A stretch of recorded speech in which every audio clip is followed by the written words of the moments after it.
I didn't believe in the whole trust your gut thing until February this year. We live in a quiet neighborhood just outside Phoenix. The kind of place where nothing ever happens. People mow their lawns on Sunday. Dogs bark at squirrels. You wave to your neighbors but never really know them. It's quiet here, peaceful. That's part of why I liked it. That's probably why I ignored the feeling at first. It was a Tuesday night about 11 p.m. I was still awake, working on a project in the spare bedroom I use as an office. Freelance graphic design. I was tired, drinking cold coffee, just trying to push through one more revision before I could shut the laptop. At some point, I stretched and glanced out the window facing the street. She was standing under the lamppost. At first, I thought it was a neighbor, someone waiting for a ride, maybe, but she didn't move. Her arms were stiff at her sides, her posture completely still. She wore this pale pink coat, almost white under the streetlight, and her head was tilted down slightly as if she were staring at the sidewalk. Her hair covered most of her face. I watched for a few seconds, expecting her to shift or look up. She didn't, just stood there, staring at nothing, or maybe staring at me. I let the blinds fall, shrugged it off. Probably nothing. Maybe she was waiting for someone. Maybe she'd had a fight and didn't want to go back inside. That's what I told myself. Anyway, still I double-checked the locks before I went to bed. The next night, she came back. Same time, same place. Only this time, she was closer. Not across the street. Not under the lamppost. She was on my sidewalk, facing the house, facing my window. I saw her through the kitchen glass while I was refilling my water bottle. I froze. Her head was still tilted, still unmoving. Her coat looked stiff like it hadn't been washed in years. She didn't twitch or adjust her footing. She just stared. Pause. I ducked out of view and stood in the dark, heart pounding. It's nothing. You're overreacting. You're tired. But none of those excuses helped calm the panic rising in my chest. I waited and waited. When I finally peeked again, she was gone. No footsteps, no car pulling up, just gone. I barely slept that night. The next day, I installed a motion light and a camera facing the front porch. I told myself it was just for peace of mind, a precaution. I didn't tell anyone about the woman, not yet. I felt stupid even thinking about it. Until night 3, it was around 2:15 a.m. when I woke up. No sounds, no dreams, just awake. The house was cold, too cold. I sat up, disoriented, and noticed a faint breeze. Then I saw the window across the room. My bedroom window was open, just a few inches, but definitely open. I never opened that window, not even in summer. My chest tightened. I got up slowly, stepping closer. That's when I saw it. A hand pressed lightly against the glass from the outside, fingers long, pale, the nails slightly dirty, just resting there like it belonged. Then the face appeared, pressed against the window, skin flattened slightly from the pressure, eyes wide, unblinking. A smile stretched too far across her face. The same pink coat, the same hair, the same woman, closer than ever, watching me. She tapped once, then again, and then she whispered something I couldn't quite make out. But I swear it sounded like, "I saw you." Not angry, not threatening, just certain, like she'd finally found what she was looking for. And then she vanished. I didn't even blink. She was just gone. I stood there frozen for a full minute, before slamming the window shut and locking it. Then I stayed awake until sunrise, hammered down into my kitchen chair, trying to convince myself I hadn't lost my mind. But I knew what I saw. I knew she was real, and something told me she wasn't done with me yet. The day after that, I didn't work. I didn't answer emails, didn't leave the house. I just sat in the living room, with the blinds drawn and the front door double-locked. Every sound made me jump. The floor creaked differently. The pipes knocked louder. The house just felt off, like it knew something I did. I checked my camera footage a dozen times. Nothing, not even a flicker of movement on the porch. It was like she didn't exist to the cameras, like she knew how to stay out of sight. Later that evening, I called a friend. She's the kind of person who doesn't panic easily, always level-headed, always practical. I didn't tell her everything, just said that someone might be messing with me, that I saw someone outside my house at night, a few times, that I didn't feel safe. She offered to come stay the night. I told her she didn't need to. I think I just wanted someone to hear me, to say, "Yeah, that sounds weird." But instead she said, "It's probably just a prank. Teenagers maybe. You've got cameras, right?" I nodded, even though she couldn't see me, and then I lied. "Yeah, they've been picking it up." That night, I turned every light in the house on. I pushed a chair under the doorknob in my bedroom like I was 10 years old again. I put my phone on the nightstand with 911 pre-dialed, and then I laid in bed, fully dressed, eyes wide open. She didn't come that night, or the night after, but on the third night, something changed. It was just after 10 p.m. I was watching TV in the dark, the volume low. I hadn't moved in hours, just curled up on the couch, waiting. Listen, that's when I heard the tapping. Not from the front door, not from the bedroom window, from the sliding glass door at the back of the house. 3 soft taps, then silence, then 3 more. I didn't get up right away. I froze halfway between fear and denial, and then I stood up, grabbed the flashlight, didn't turn it on. I crept in the hallway, every footstep echoing louder than it should have. When I reached the living room, I moved toward the glass doors. The blinds were shut, but I could see the outline of something behind them. A silhouette, tall, rigid, not moving. I waited. My heart was thumping so loud I swear I could feel it in my teeth. Another tap, this time faster, urgent, almost excited. I yanked the blinds open and flicked on the outside light. No one was there, just the backyard, silent, still, empty. But something had changed. The motion light on the side of the house was off. It always stays on for at least 10 minutes. Someone had passed by recently. The next morning, I noticed something strange. The cushions on the outdoor bench near the side gate were wet, not rain wet, condensation, like someone had been sitting there for hours. And right below it, in the dirt, a footprint, small, bare, no shoes, just one, like she wanted me to know she'd been there. I was losing sleep, losing weight, losing my grip. I started keeping a baseball bat in bed with me. I locked every window twice. I stopped answering the phone unless I recognized the number. I told Maya I was fine. I told my family nothing. What could I even say? That I was being watched by a woman who didn't leave footprints and knew where the cameras were. That she climbed to my second-story window just to whisper, "I saw you." It got worse when I caught her voice on tape.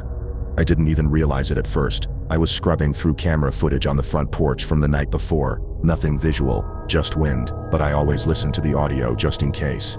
And at the 24-minute mark, there it was. A voice, very soft, like someone standing right beside the mic. Only 4 words, "I know you're in there." I froze, played it back 5 times. Same tone, same slow cadence. No fear, just certainty. I saved the clip, put it on a flash drive. I don't know why. Maybe I just needed proof. Maybe I was hoping if something happened to me someone would find it. But by that point I think I already knew. This wasn't going to end with her going away. The night after I heard her voice in the footage, I didn't sleep at all. I sat in my kitchen with the lights off, just watching the hallway. I didn't feel like a person anymore. I felt like prey. Every creak of the house made me flinch. Every flicker of the porch light felt like a warning. I knew she hadn't left. She was waiting, and I didn't know what for. That morning, I packed a bag. Nothing major, just a duffel with essentials. Toothbrush, wallet, charger, a pair of jeans. I wasn't leaving yet, but I wanted the option. It felt like giving myself a lifeline, like if things got worse I could grab the bag and run. I didn't know where I'd go, but I knew staying wasn't safe anymore. Still, some stubborn part of me needed closure, and something real to hang on to, so I decided to do something stupid. I stayed up again that night, this time, with my phone camera rolling. I didn't move from the couch for hours. I had the blinds cracked just enough to see the street. The porch lights were off, the room completely dark except for the soft glow of my phone. At 1:42 a.m., she appeared. She came from the left side of the street, not walking so much as drifting. Her steps were slow, careful, like she was floating just above the sidewalk. She moved past the lamppost, up the driveway, and stopped at the front window. I had the camera recording from the kitchen counter, but I didn't dare look at it. I was frozen, sitting just a few feet away from her. I could see her through the sliver in the blinds. She was smiling again. And then she spoke. I couldn't hear it through the glass, but I saw her lips moving, just a few words, over and over, like a ritual. Then her hand slowly lifted. She pressed her palm flat against the glass. I felt like my lungs stopped working. My body wouldn't move. I was cold all over, long. She stayed like that for maybe a minute, just staring. Then she lowered her hand, turned, and walked away, like nothing had happened. I checked the footage after she left, and to my shock, it recorded. I had video proof. For the first time, you couldn't see her clearly, just a shape, a shadowed figure. But you could hear her, muffled, but unmistakable. She was saying, "You let me in," over and over again. Not asking, not begging, just stating it. "You let me in, you let me in, you let me in." I backed up the file to the cloud, put it on a USB, and then I called Maya. This time, I told her everything. I played the clip. I told her about the window, the voice, the tapping, all of it. She was silent for a long time. Then she said, "I'm coming to get you, right now." She showed up 20 minutes late, didn't even park straight in the driveway, just left the engine running and grabbed my arm. She wasn't taking no for an answer. I got in her car, still in pajamas. The sun was just starting to rise, and I remember looking back at the house as we pulled away. Just a house, just window, just doors. But it felt like something inside was watching me leave.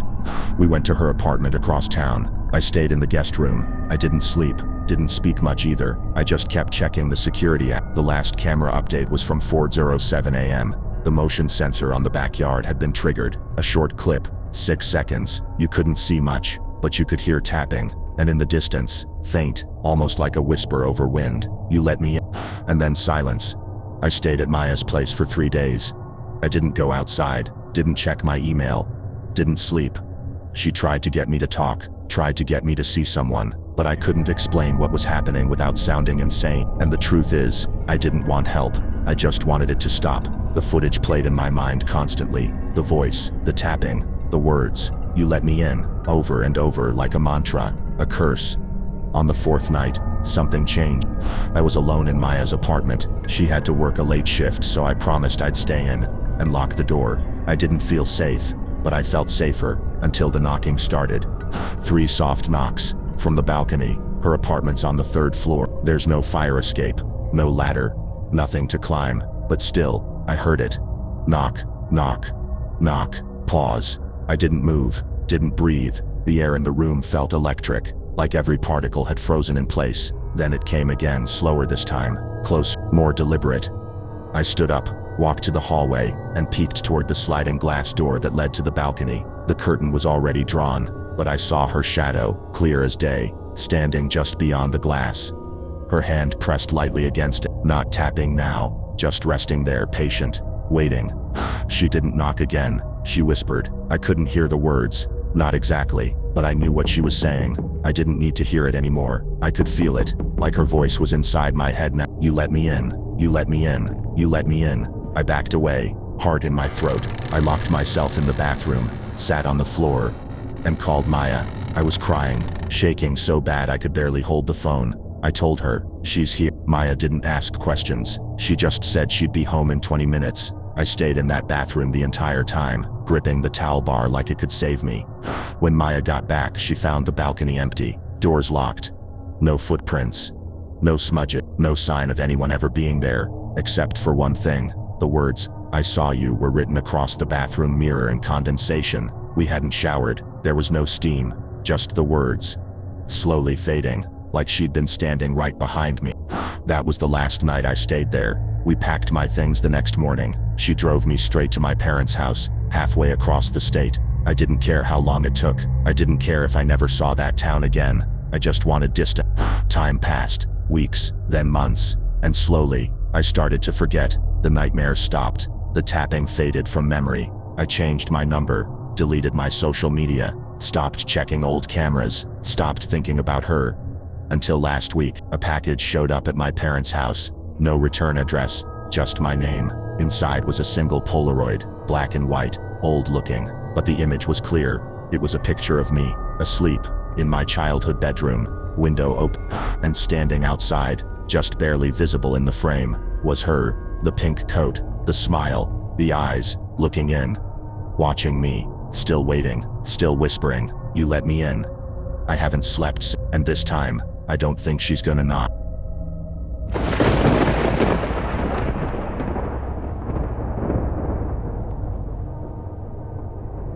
I've been camping solo since I was 19. Now I'm 34. Still love the quiet of it, but I'm not as eager to rough it alone anymore. So this time I brought a couple friends with me, Eric and Vince. We'd all grown up together, so we knew each other's rhythms. They weren't as experienced as me, but they trusted me to lead the trip, and I trusted them to keep things light.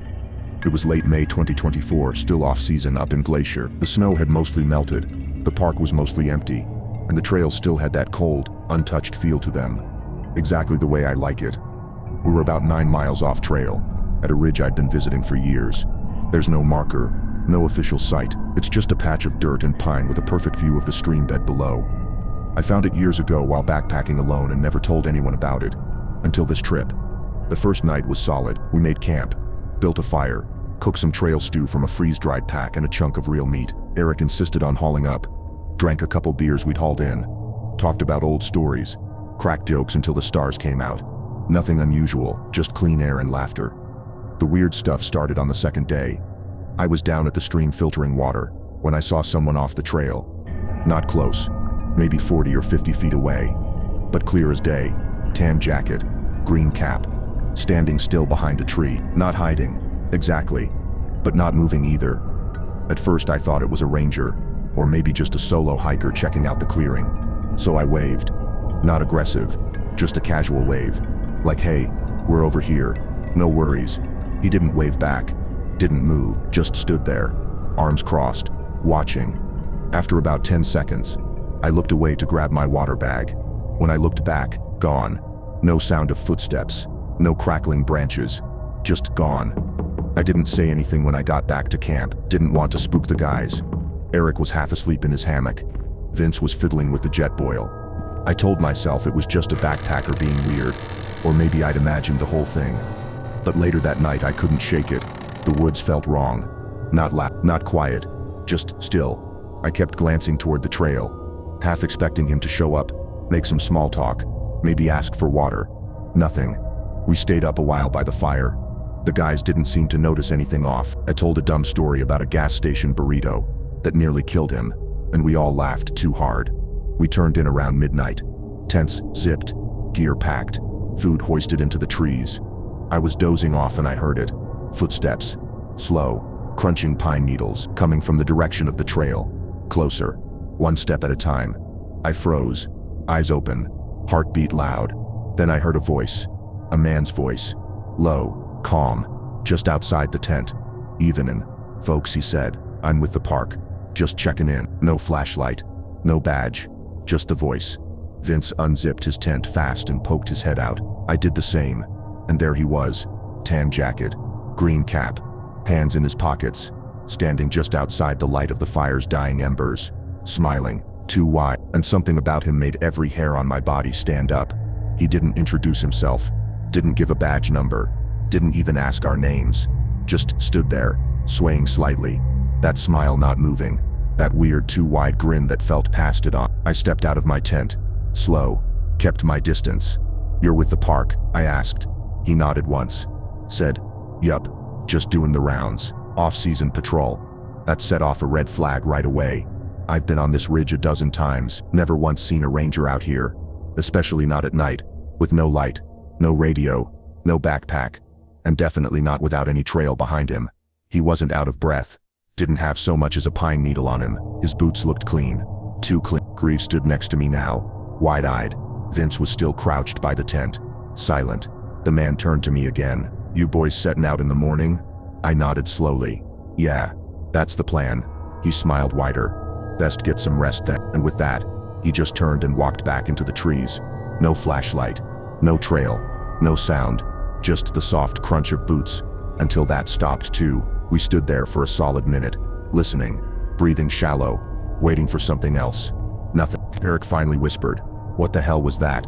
I didn't answer, because I didn't know, but something felt wrong. Not just creepy, wrong. Like we'd seen something we weren't supposed to. We didn't sleep, at all. We moved our sleeping bags into one tent and kept the fire going until dawn. The whole time one of us had eyes on the tree line. We didn't hear any animals. No birds, no branches cracking, just stillness. At first light, we packed up camp.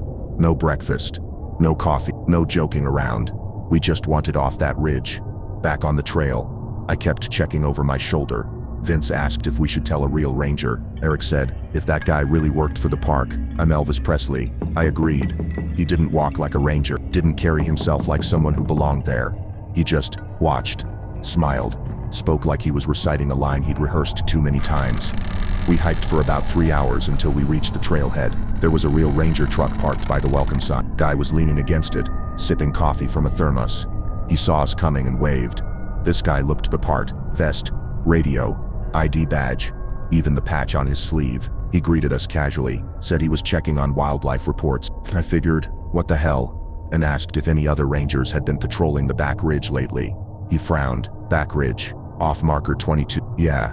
He shook his head. No one's assigned out there. That area's not even open yet. Still flagged from last season's fire. I felt my stomach drop. Eric and Vince were dead silent. I asked if they ever sent rangers that deep after hours. He chuckled. After dark? Hell no. That'd be against protocol. I nodded slowly, trying to stay calm, but the ranger's next question sent a chill through my spine. Why? You guys see someone out there? The real ranger looked at us for a second, then set his thermos down on the truck bed. You guys okay? He asked. I just nodded. Eric didn't say anything. Vince rubbed his arms like he suddenly realized how cold it was. I said, yeah, just saw someone near our camp. Said he was with the park. The ranger's expression changed. His jaw clenched, but he kept his voice casual. What did he look like? I gave the description. Tan jacket, green cap, clean boots, no ID, no flashlight. Walked off into the woods without a trail. The ranger stared past us, toward the trees. Didn't say anything for a while, just nodded. And he said something I still think about a lot. He said, if you ever see him again, don't talk to him, just leave. I asked, so, you've heard about this before? He hesitated, then gave the most official sounding non-answer I've ever heard. Sometimes people wander deeper than they should. Things out there don't always make sense. Then he handed me a brochure. Glad you made it back safe. You boys take care. And that was it. He got back in his truck, flipped on the engine, and drove off like nothing ever happened. But that ride back to town was the quietest drive I've ever been a part of. Eric stared out the window. Vince kept fidgeting with his backpack zip. Nobody talked until we hit the gas station 2 hours later. Even then, it was just surface-level conversation. Weather, gas prices, burritos. Nobody brought up the man in the woods. I didn't sleep right for weeks. Not because I thought he'd follow us, but because something deep in me kept replaying the way he said it. Best get some rest then. Like he knew something we didn't. Like he'd been out there a long time, just waiting for someone to show up. Sometimes when I wake up around 3 a.m., I hear it again. Not the words, but the tone. That calm, quiet, deliberate voice, coming from somewhere just past the tree line. And I always wonder, how long was he standing there before he spoke? How many other people has he visited? And how many never made it back down the trail to talk about it?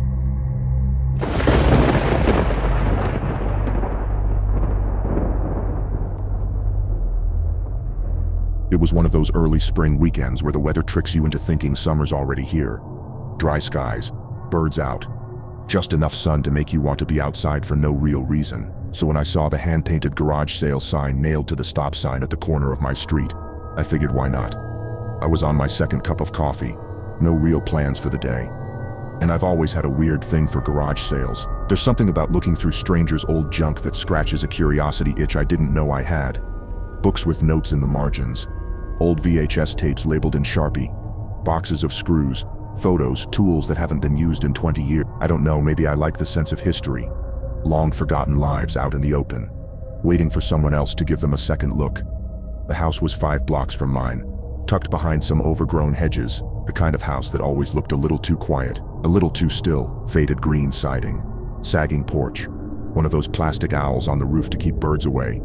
A woman was sitting in a lawn chair on the driveway, older, maybe mid-60s, smoking and flipping through a thick paperback.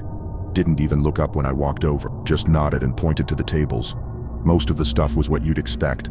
Old pans, mismatched shoes, ancient board games with missing pieces. But off to the side was a milk crate full of tapes. Not DVDs, not even labeled VHS tapes. Just tapes. Mini DVs. Some hi-8s, a couple of unmarked cassettes that looked like they hadn't been touched in decades. Any of these for sale? I asked. The woman squinted at the crate, then shrugged. They were my brother's. He passed. You can take them all for $5. I hesitated. $5 for 2 dozen tapes felt weird. But my curiosity won.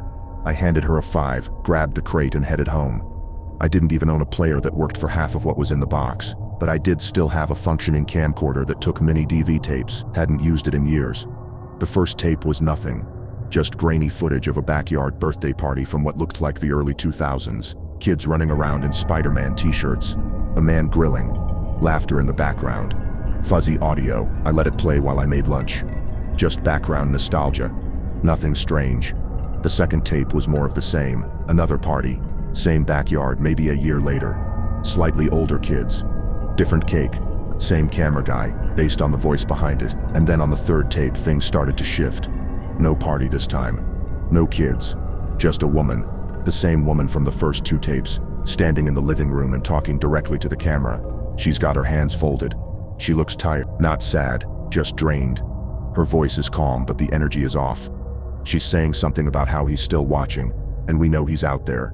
No context, no introduction, no one else in the shot. Just her, looking down, then straight into the lens. I rewound it, played it again. Same lines. She doesn't blink much. The way she talks feels like she's reading a script, but there's no cue cards. Just silence around her. The room behind her is too dark, like the lights are on in front, but something's off with the back of the house. Then the tape ends. Just cuts out. No static. No fade. Just stops. Sat. I sat there for a minute. Camcorder still humming. Something about it gave me a weird chill, like I'd watched something private, but not in a home video kind of way. More like surveillance. Like someone documenting something for a reason. I tried a fourth tape. Same woman, but this time she's whispering. The camcorder's across the room. You can barely hear her. She keeps looking at the window, then behind her, then back at the camera. At one point she stops mid-sentence and tilts her head, like she's listening for something outside. Then she walks out of frame. A few seconds later, you hear a soft knocking. 3 knocks. The tape ends again. Abrupt, like someone didn't want it to go any further. I told myself I'd stop watching. I told myself I didn't need to know what was on the rest. But that was a lot, because now I couldn't stop thinking about it. Who she was, what she meant, what or who she thought was watching, and why on the 5th tape someone else takes the camera and starts filming her from outside the house.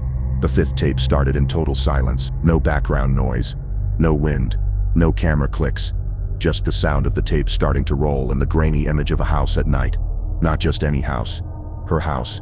The same one from the previous tapes. Same porch light. Same chipped paint on the siding. Same front window, half covered by a curtain. But the camera's outside now. Across the street. Hiding in the bushes. And it's pointed directly at her front door. There's no talking on this one. Just the low hum of the camera mic. Every now and then you can hear cars driving by in the distance. Otherwise, nothing. The tape goes on for over 10 minutes like that. No movement. No sign of the woman. Just the house. Perfectly still. And then just before the 11-minute mark, the porch light flickers. It doesn't turn off. It just dips in brightness. Then pops back to full. That's when the camera zooms in. Slow. Unnaturally slow. Like the person holding it was trying not to move too much. Like they'd done it before. I leaned closer to the camcorder. I was in my living room. Alone. Lights off. And for some reason I felt like I needed to be quiet. Like if I made a sound, whoever was behind that lens might hear me too. I was holding my breath when it happened. The curtain moved. Just a little. Just enough to reveal half a face. It was her. Eyes wide. Not blinking. Staring straight into the camera. Like she knew exactly where it was. No movement. No words. Just her face in the window. Lit by the flickering porch light. And then from off screen, the sound of a dog barking. Distant, but sharp. Like someone's mutt got startled in the middle of the night. It goes quiet almost immediately. And that's when the curtain falls, like someone yanked it closed.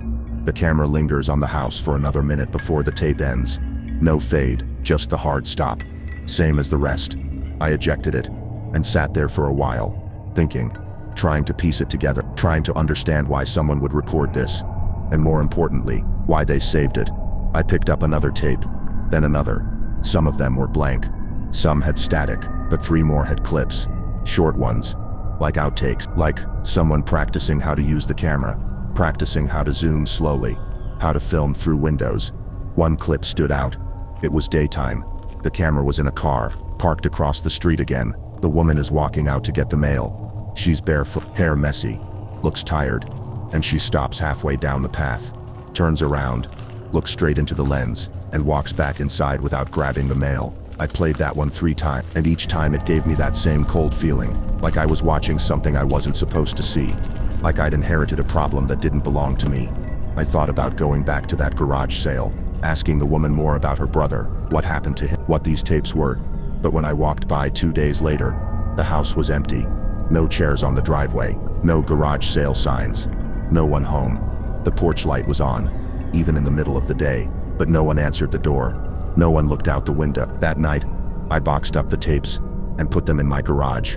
I told myself I was done, that I wasn't going to dig any deeper, that it wasn't mine to unravel. But that's the thing about curiosity. It doesn't go away just because you say it should. And when I finally decided to watch the last tape, the one buried at the bottom of the crate, labeled only with a single word, watching, everything changed. I don't know why I waited a week to play that last tape. Maybe because of the label, maybe because of the way it felt, like it had a kind of weight to it that wasn't just plastic. It was the only one in the crate with a handwritten label, black ink, slanted lettering, just one word, watching. I let it sit on my desk for days. I'd walk past, stare at it, try to forget about it, but I couldn't. So one night, around 2:30 a.m., I gave in. I made sure the doors were locked, blinds closed, set the camcorder up in the corner of the room, facing away from the windows, and pressed play. The screen stayed black for the first 15 seconds. Then it cut to a shot I recognized immediately. It was my neighborhood, shot from a moving car, passenger window half rolled down. The camera panned slowly across the street, mailboxes, driveways, parked cars, and then it stopped. On my house. I paused the tape, heart hammering, couldn't breathe, couldn't think. I rewound 10 seconds, hit play again. The footage was old, low resolution, shaky, but clear enough. There was no mistaking the porch, my porch, the light above the door, the flower pot that had cracked during a storm last fall, even the damn doormat. It was my house, no question. But the thing is, I only moved in last year. This tape, based on the camera model and other tapes in the crate, had to be at least 15 years old. The camera lingers on the house, then slowly pans upward, follows the path from the driveway, to the sidewalk, to the front steps, and then zooms in on a second-story window, my bedroom window. My heart was pounding in my ears. I had this cold, sinking feeling that I hadn't felt since I was a kid, that sense that someone is behind you in a dark hallway, even when you know no one is, except this time, I wasn't sure. The footage next clip, it's night again, still my house, but the camera is closer now, maybe across the street, or in the neighbor's bushes. There's a faint reflection in the window. Someone is inside, walking past the second floor. I froze. It wasn't me. I was alone that week. The timestamp on the screen said 03/17/04. No date, no year, just the hour. The camera zooms in tighter, holds on the window. No movement now, just the still glow of a bedroom light. And then, the light goes out, like someone flipped the switch. The screen goes black again. I waited, not sure if it was over. Then the video cuts again. Now it's indoors, shot from inside a house, a different one, but something felt familiar. The angle, the couch, the curtain. It took me a second to place it. Then I realized, it was a reverse shot from the first tape I watched. That backyard party, the one with the Spider-Man shirts, it was the same living room, same house, but now it's dark, empty, and whoever is holding the camera is breathing heavily. You can hear it, faint, but unmistakable, just off mic. The lens shifts toward the hallway, zooms slowly, then pans back. The camera gets shakier, almost like the person holding it is nervous or excited. Then suddenly, the woman appears, not on camera, in the reflection. She's behind the person holding it, standing in the dark, no movement, no expression, just there.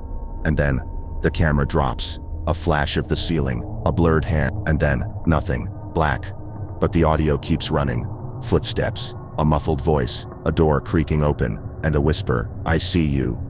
Then the screen goes full static, not digital glitch, old school snow, hissing, and buried under that static. If you turn the volume all the way up, you can just barely hear breathing. Not from whoever was holding the camera, but from something closer, like the mic was pressed up against a mouth. Still, rhythmic, in, out. I turned the camcorder off, unplugged it, sat there in silence, not moving, not breathing, just listening. And then, my phone buzzed, unknown number. No message, just a missed call. I tried to shake it off, tried to tell myself it was coincident, but the next morning, when I opened the front door to grab the paper, there was a package sitting on my welcome mat, wrapped in duct tape, no return address, and inside it, one mini DV tape, no label, just a sticky note on top, scrawled in sharp black ink. "Now you're being watched too."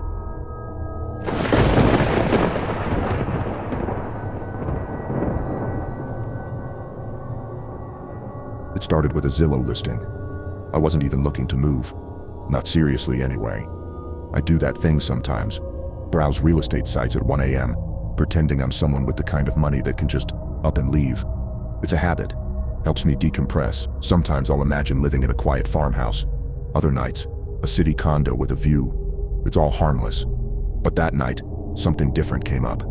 I was scrolling past overpriced townhouses and beige vinyl clones when I saw it. No price tag, just the words, "Motivated seller, must see to believe." The thumbnail was odd. It looked like a still from a horror movie. Old brick, fog, lights off, no angle, just straight on, like someone had stood in the street and taken the shot in a hurry. I clicked, and the moment the listing opened, I felt cold. Not in a haunted, the spirits are near kind of way. More like the air had shifted. Heavy, static, like a storm was coming. There were only 6 photos. That alone was strange. Most listings have at least 20. The first was the exterior. 2 stories. Gothic roofline. Windows darkened with age. An overgrown lawn that looked like no one had stepped on it in years. The second photo was the living room. Worn carpet. A single floral couch facing a dead fireplace. Dust hanging in the air like mist. No personal items. No color. Just this stillness. Like the room had been paused mid-exhale. Then the third photo. A hallway. Walls lined with floral wallpaper. Yellowed and curling at the corners. But what really caught me was the door at the end. Slightly ajar. I kept clicking. Photo 4. The kitchen. Empty except for an old rotary phone mounted to the wall, its cord swinging slightly like someone had just hung up. Photo 5. A bedroom. Bed unmade. Pillows missing. A closet door open just enough to show the edge of a coat sleeve. And the last photo. It was the same exterior shot, only now the front door was open. I sat back from the screen. My heart had picked up a bit. There was something off. Not just about the house, but the listing itself. I clicked on the map view, just to see where it was. It was on the other side of town, 25 minutes from me. And that's when I saw the strangest part. There was no street view, no satellite preview, no Zillow history, no school district info, no sold in 2003 or listed in 2017, just the address. Coordinates, technically. That's all. I thought about reporting it, but something pulled at me. That itch, that need to know. So I opened a new tab, pulled up Google Earth, typed in the coordinates.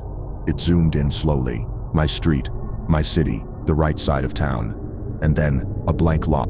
I zoomed in again. Still nothing. Just a square of blurred pixels where the house should have been. No streets, no buildings, just distortion. I stared at the screen for a full minute, and then before I even realized what I was doing, I was grabbing my keys. I didn't plan to go inside. I told myself that. Just a drive-by. Just curiosity. I kept repeating that. Just curiosity. Just curiosity. But by the time I pulled up to the address, I already knew I was going in.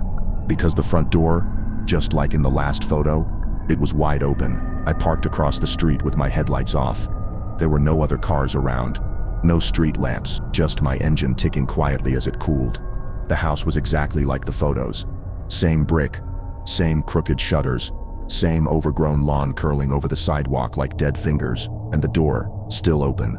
I sat there for a while, telling myself to leave, to go home, to stop pretending this was just curiosity. But I didn't. I got out. The air was colder than it should have been. Not just chilly, wrong. Like stepping into a walk-in freezer that had never been opened. The grass crunched under my shoes even though it hadn't frosted all week.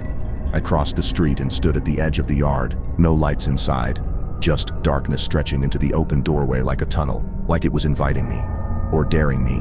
I stepped onto the path. The porch groaned under my weight. Not just once. It shifted. Like something old and alive adjusting to being touched again. I knocked on the door frame, out of habit. No answer. No echo. Just silence. I took a breath, stepped inside, and the moment I crossed the threshold, it was like sound cut out. No outside noise, no cars, no wind, nothing. The only sound was the slight scuff of my shoes on the hardwood, and even that faded too fast. The entryway opened into the same living room from the listing photo. Same floral couch, same fireplace, but the air smelled burnt, like wood smoke and something else. Something sweet and spoiled. I looked around. No furniture besides the couch. No pictures on the walls. No TV. There was dust. Sure, but not the kind you'd expect from long neglect. This dust was thick in the corners but swept clean in certain spots. Like someone had been walking through it recently. I moved further past the fireplace, into the hallway with the floral wallpaper. It looked even older in person. The pattern peeled like skin, and that door at the end, still ajar. Exactly as it was in the photo. As I walked down the hall, I could feel it, that hum, that pressure in the air like I was underwater. My ears felt wrong, like they needed to pop. The floorboards creaked once, then again behind me. I spun around, no one there, just the couch. I waited. Nothing. My heart pounded against my ribs like it was trying to warn me, but I still opened the door at the end of the hallway. It led to the kitchen, exactly like the photo. Old, empty, and on the wall, the rotary phone, still swinging. I froze. It wasn't swinging in the listing. In the photo, it was still, but now it was gently swaying on its cord like someone had just touched it. I reached out and grabbed it. It stopped instantly, then the dial tone kicked in. Loud. Too loud. And underneath the hum of the line, I heard something else. A faint voice. Whispering. Repeating. I leaned in. Don't look at the windows. Don't look at the windows. Don't. Click. Dial tone gone. I set the receiver back on the hook and turned around fast. I don't know why, but something in me knew I had to move. Now. I crossed back through the hall, down past the couch, toward the front door, only, it wasn't open anymore. It was shut tightly, locked from the inside. My chest tightened. I ran to it, grabbed the knob, twisted hard, wouldn't budge. That's when I heard it, a floorboard creaking from upstairs. I hadn't gone up there. No photos of the second floor in the listing. No reason to believe there even was one, but there it was, a narrow staircase tucked behind the couch, wooden. No railing, covered in a carpet runner worn down to the threads. And something was moving at the top of it, not walking, shifting, like someone was dragging something heavy, or being dragged themselves. I didn't want to go up. I knew I shouldn't, but the house had changed behind me. The front door was gone. Gone. Not just locked, there was no handle. No hinge, just smooth wood where it had been. I backed away, step by step, and that's when I noticed. The couch, it wasn't there anymore. I parked across the street with my headlights off. There were no other cars around. No street lamps, just my engine ticking quietly as it cooled. The house was exactly like the photos. Same brick, same crooked shutters, same overgrown lawn curling over the sidewalk like dead fingers, and the door, still open. I sat there for a while, telling myself to leave, to go home, to stop pretending this was just curiosity, but I didn't. I got out. The air was colder than it should have been. Not just chilly, wrong, like stepping into a walk-in freezer that had never been opened. The grass crunched under my shoes even though it hadn't frosted all week. I crossed the street and stood at the edge of the yard. No lights inside, just darkness stretching into the open doorway like a tunnel, like it was inviting me, or daring me. I stepped onto the path. The porch groaned under my weight. Not just once, it shifted, like something old and alive adjusting to being touched again. I knocked on the door frame, out of habit. No answer, no echo, just silence. I took a breath, stepped inside, and the moment I crossed the threshold, it was like sound cut out. No outside noise, no cars, no wind, nothing. The only sound was the slight scuff of my shoes on the hardwood, and even that faded too fast. The entryway opened into the same living room from the listing photo. Same floral couch, same fireplace, but the air smelled burnt, like wood smoke and something else. Something sweet and spoiled. I looked around. No furniture besides the couch. No pictures on the walls. No TV. There was dust, sure, but not the kind you'd expect from long neglect. This dust was thick in the corners, but swept clean in certain spots, like someone had been walking through it recently. I moved further, past the fireplace, into the hallway with the floral wallpaper. It looked even older in person, the pattern peeled like skin, and that door at the end, still ajar. Exactly as it was in the photo. As I walked down the hall, I could feel it, that hum, that pressure in the air like I was underwater. My ears felt wrong, like they needed to pop.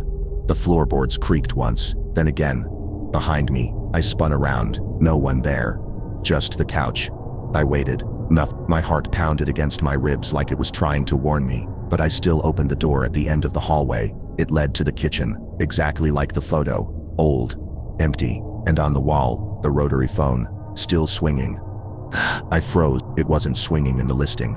In the photo, it was still, but now it was gently swaying on its cord like someone had just touched it.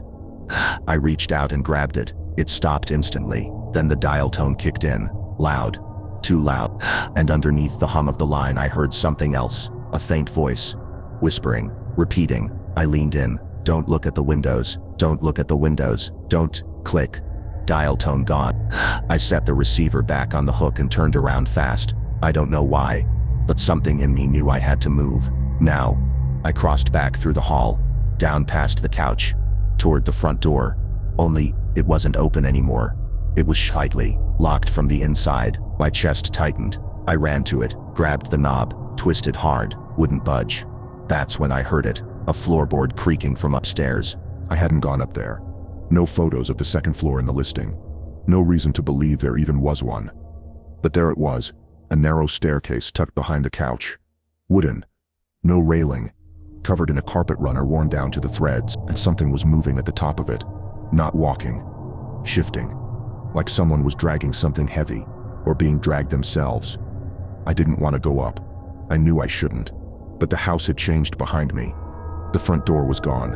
Not just locked, there was no handle, no hinges, just smooth wood where it had been. I backed away, step by step, and that's when I noticed the couch. It wasn't there anymore. The couch was gone. I stood in the middle of the living room, staring at the empty space where it had been.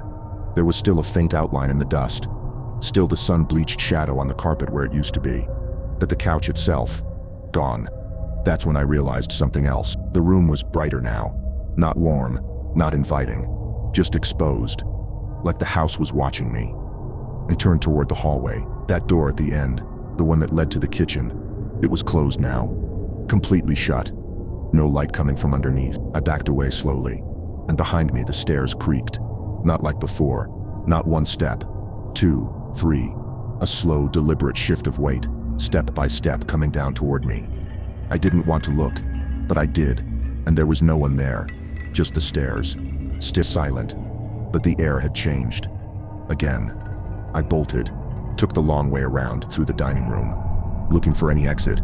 Back door, side window. Anything. Everything was sealed. Not locked. Gone. Like the house had restructured itself while I wasn't looking. I turned a corner and ended up back in the hallway. Except, it wasn't the same hallway anymore. The wallpaper was different. No longer floral.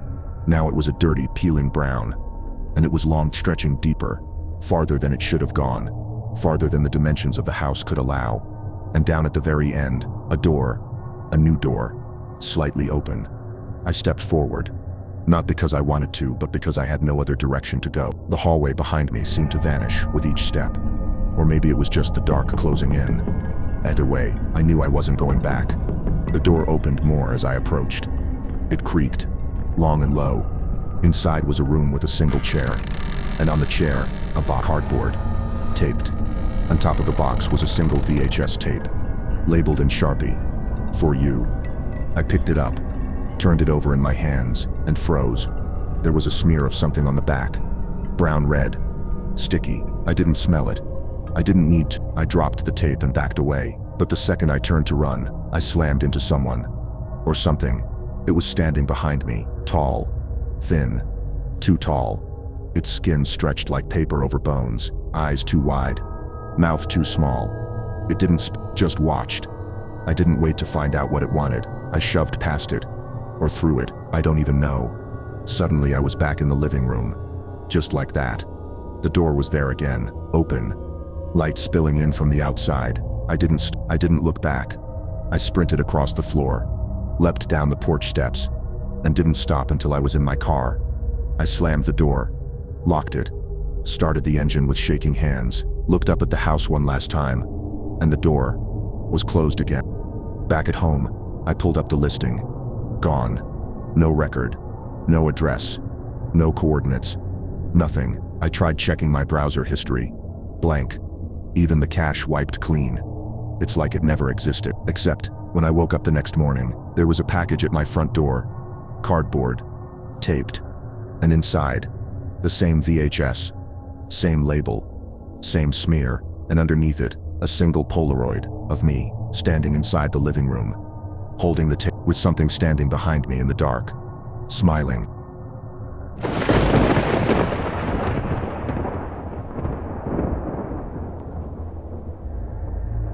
When you're broke, desperate, and drowning in job rejections, you take what you can get.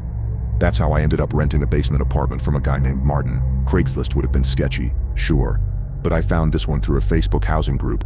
Clean photos, decent rent, and the promise of a private entrance. He messaged me back within an hour, said the room was still available, showed me 3 more photos, and offered a tour that evening. It all moved quick, felt too easy, but again, I was desperate. I'd been couch surfing for 2 months, and my savings were bleeding dry. Martin looked like the kind of guy you'd pass in a hardware store without thinking twice. Mid-50s, beard, a little soft around the edges. His jeans were too high-waisted, and his glasses sat crooked on his face. He didn't smile much, just kind of nodded at everything I said. I followed him through the main house. Hardwood floors, slightly dated furniture, a smell like lemon and something faintly medicinal. Then he opened a heavy door in the hallway and gestured downward. "The unit's down there," he said. "Comes furnished. All utilities included." The stairs creaked like they hadn't been used in years. When I reached the bottom, I was surprised it didn't feel like a creepy basement. The room had a little kitchenette, a clean mattress, even a mounted TV. Dim, sure, but warm enough. And true to his word, there was a separate back door leading outside. Martin didn't try to upsell anything. He gave me a printed lease, told me rent was month to month, and just said, "You can move in whenever." No credit check, no references, nothing. Looking back, that should have been the first red flag, but I was too relieved to think. I moved in 2 days later with my clothes, my laptop and a duffel bag full of books. It was quiet. I barely heard him moving around upstairs. The only rule was, no guests after 9 ever. He emphasized that, stared at me just a bit too long when he said it, but again, I brushed it off. I didn't know anyone in Portland yet anyway. The first week was normal, boring, even. I read a lot, filled out job applications, took long walks in the cold. The Wi-Fi worked. The heat worked. Martin kept to himself. But toward the end of week 2, I noticed something. It started with small noises, soft tapping, muffled creaks, things that didn't line up with Martin's footsteps above me. I'd hear them late, 2 a.m., 3 a.m., and always directly behind the wall near my bed, not above, behind. One night, I tapped back, just once. A little joke to myself, but within 10 seconds I heard 3 slow taps in return. I sat up, completely still, heart thudding, not scared yet, but not relaxed either. It felt weird, like someone was playing with me. The next day I asked Martin about it. "Do you have rats or something in the walls?" He looked at me for a second too long, then shook his head. "House is sealed tight. Could be old pipes. This place is from the 50s. I wanted to believe him. I really did. But the taps continued. Same wall, same rhythm. Then came the notes. The first one was slipped under my door while I was out grocery shopping. White paper, typed. All it said was, "Please do not damage the walls." No greeting, no signature, just that. I assumed it was from Martin, thought maybe I'd scratched something without realizing. But when I asked him, he looked confused. I didn't write that. He held up both hands like I'd accused him of something serious. "You're the only one down there." That was the first time something really lodged under my skin, because if Martin didn't write it, who did? The next night I stayed up late watching something dumb on YouTube. At around 2:40 a.m., my lamp flickered. Not a big deal. I assumed it was a bulb thing. But when I reached up to tap it, I saw something in the corner of my eye. Movement, behind the wall, same spot as always. But this time it was shadows. Like a person was walking on the other side of the drywall. Not passing by, pacing. I didn't sleep. Not that night. I sat in bed, every muscle locked tight, just listening. And I swear to God, right before the sun came up, I heard breathing, low, raspy, close, like someone was standing inches away, just on the other side of the wall. The next morning I walked the full length of the wall. It didn't make sense. This was the rear wall of the basement, solid on the outside. There was no room back there. No door, no storage, just packed dirt. But I couldn't shake the feeling. There was space back there, some kind of hollow. So I knocked, slowly, listened, and on the 4th knock, there it was again. Tap, tap, tap, like clockwork, like it was waiting. I should have left right then. I really should have. But curiosity does something weird when it's mixed with fear. It makes you bold. It makes you reckless. That afternoon I slid my bed to the side, pulled up the cheap area rug, and stared at the wall. The baseboard looked newer than the others, different finish, different nails. So I started digging. I didn't have real tools. Just a dull pocket knife and a claw hammer I found in the basement's utility closet. But once I wedged the edge of the baseboard loose, it all came apart easier than it should have, like someone wanted it found. Behind it was drywall, cracked, discolored. And behind that, a thin sheet of plywood, not structural, just a cover. I pried it loose, and behind it was a tunnel, not a full crawl space, more like a passage, narrow, hand-dug, winding through dirt and rock. I couldn't see where it ended, but there was a faint light somewhere deep inside, and the air that blew from it was warm, not fresh, like breath. I backed away fast, put the board back, didn't even nail it down, just shoved the bed back into place, and sat in the middle of the room, heart racing. That night, I didn't sleep again. The sound came back, but louder, heavier, not taps anymore. Dragging, like someone was pulling a body across the tunnel floor. I didn't call the cops. I didn't call anyone. I just froze. Every instinct in me screamed that whatever I'd found wasn't just weird. It was dangerous, and I was trapped. Martin hadn't come downstairs since I'd arrived, never checked in, never visited, and suddenly that seemed too convenient. The next morning I went to confront him. I waited until noon, thought it'd be safest in daylight, went up the stairs, knocked on the kitchen door. No answer. I tried the knob. It was locked. That's when I noticed something strange. There was no light coming from under the door. None. No shadows. No movement. It was like the house had gone dark. So I went around the back, walked the main level, knocked on the front door. Still nothing. I peeked through a window. No sign of life. No furniture. No anything. The whole house was empty, like he had never lived there, or had already moved out. I stood there for a long time, trying to make sense of it. Then I noticed something under the doormat, a slip of paper, typed, "Stop digging." That night was the worst. The sounds came back in full force. Scraping, tapping, muttering. It felt closer, like whatever was in the wall was inside the room with me.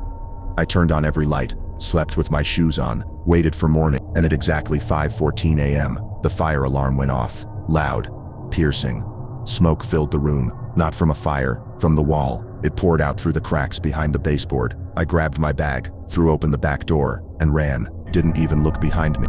I drove for 2 hours, didn't stop until I hit the edge of Salem, rented a hotel room with the last of my savings, called my cousin, told him everything.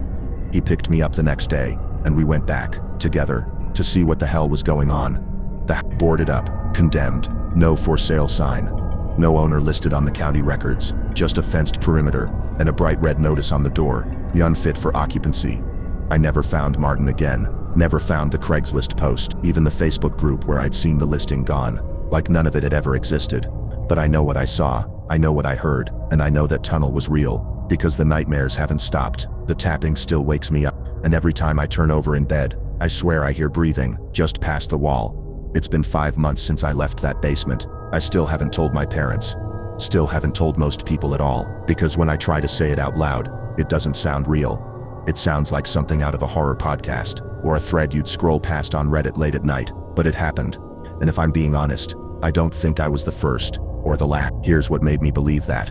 2 weeks after I left, I got a call. Blocked number, middle of the night. I didn't answer, but they left a voicemail. Just breathing, wet, labored, close. I deleted it.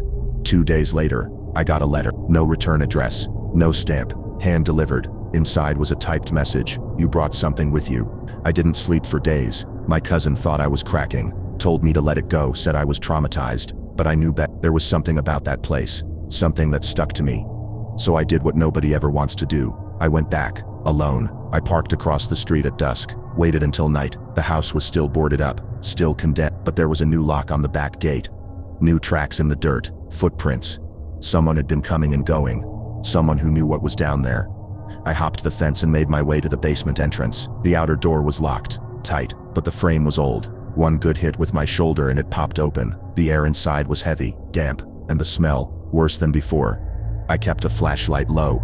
Didn't want to draw attention. The room was just like I'd left it. Bed shoved aside, baseboard loose. No sound, no tapping, just silence.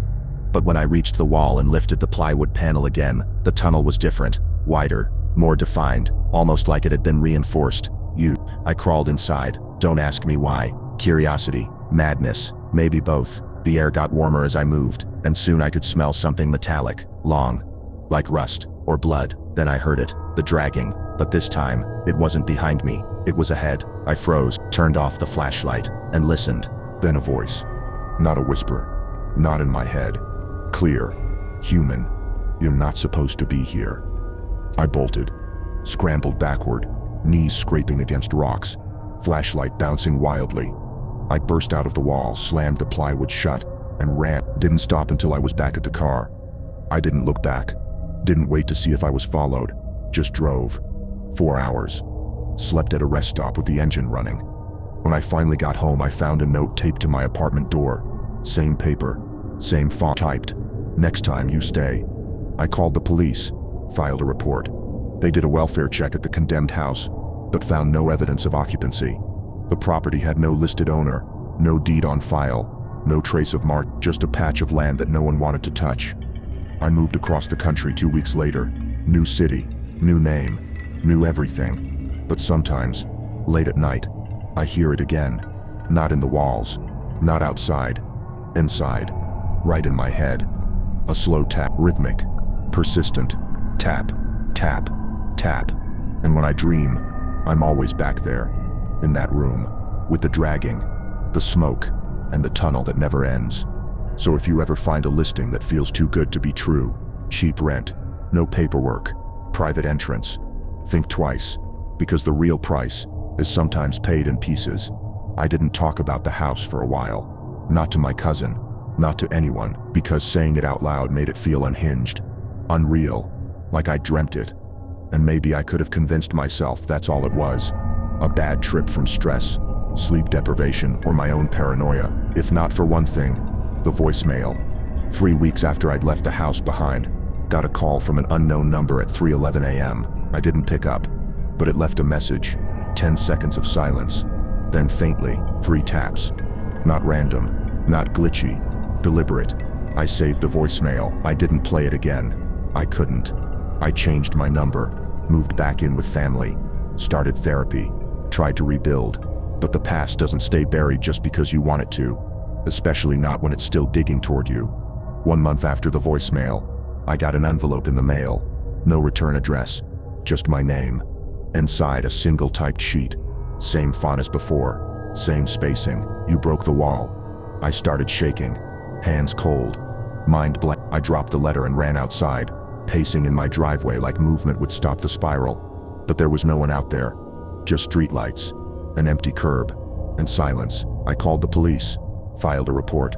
They took it seriously, even logged it as a threat, but nothing came of it. No prints, no leads, no connection to the property. I asked a friend to help me research the address. Turns out the house had belonged to Martin's mother, a woman who died nearly a decade ago. She'd left it to her son in her will. Full name, Martin Ellis Wade. And then it got worse, because in 1999, he was arrested for kidnapping, 2 counts, 1 adult, 1 child, both women, both found alive, but held underground in a soundproofed room on his property. He served 15 years, then was released. Disappeared off the grid. No known residence, no digital footprint, nothing. Until he posted a Facebook housing ad in 2025, the one I responded to. I sent everything I found to the police. They reopened the case, found evidence in the house, false walls, restraints, voice recorders and bags of used clothes.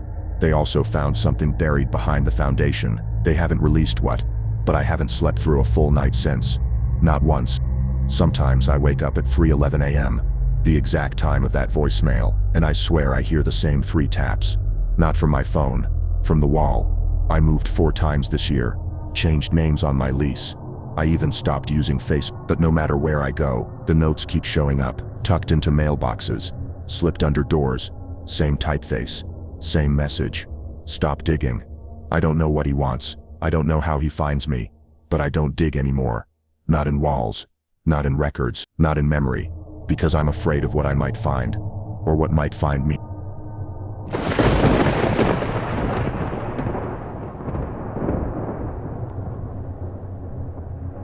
When you're a single mom, you get used to weird phases. 1 month it's dinosaurs, the next it's ghosts, then it's imaginary friends. So when my son Jacob started talking about someone named Max, I didn't think much of it. He was 6.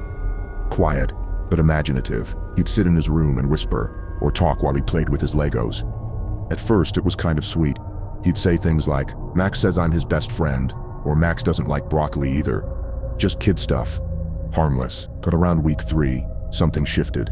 He started blaming Max for things. "Max said I didn't have to brush my teeth. Max told me you were lying. Max says you don't really love me." That one hit hard.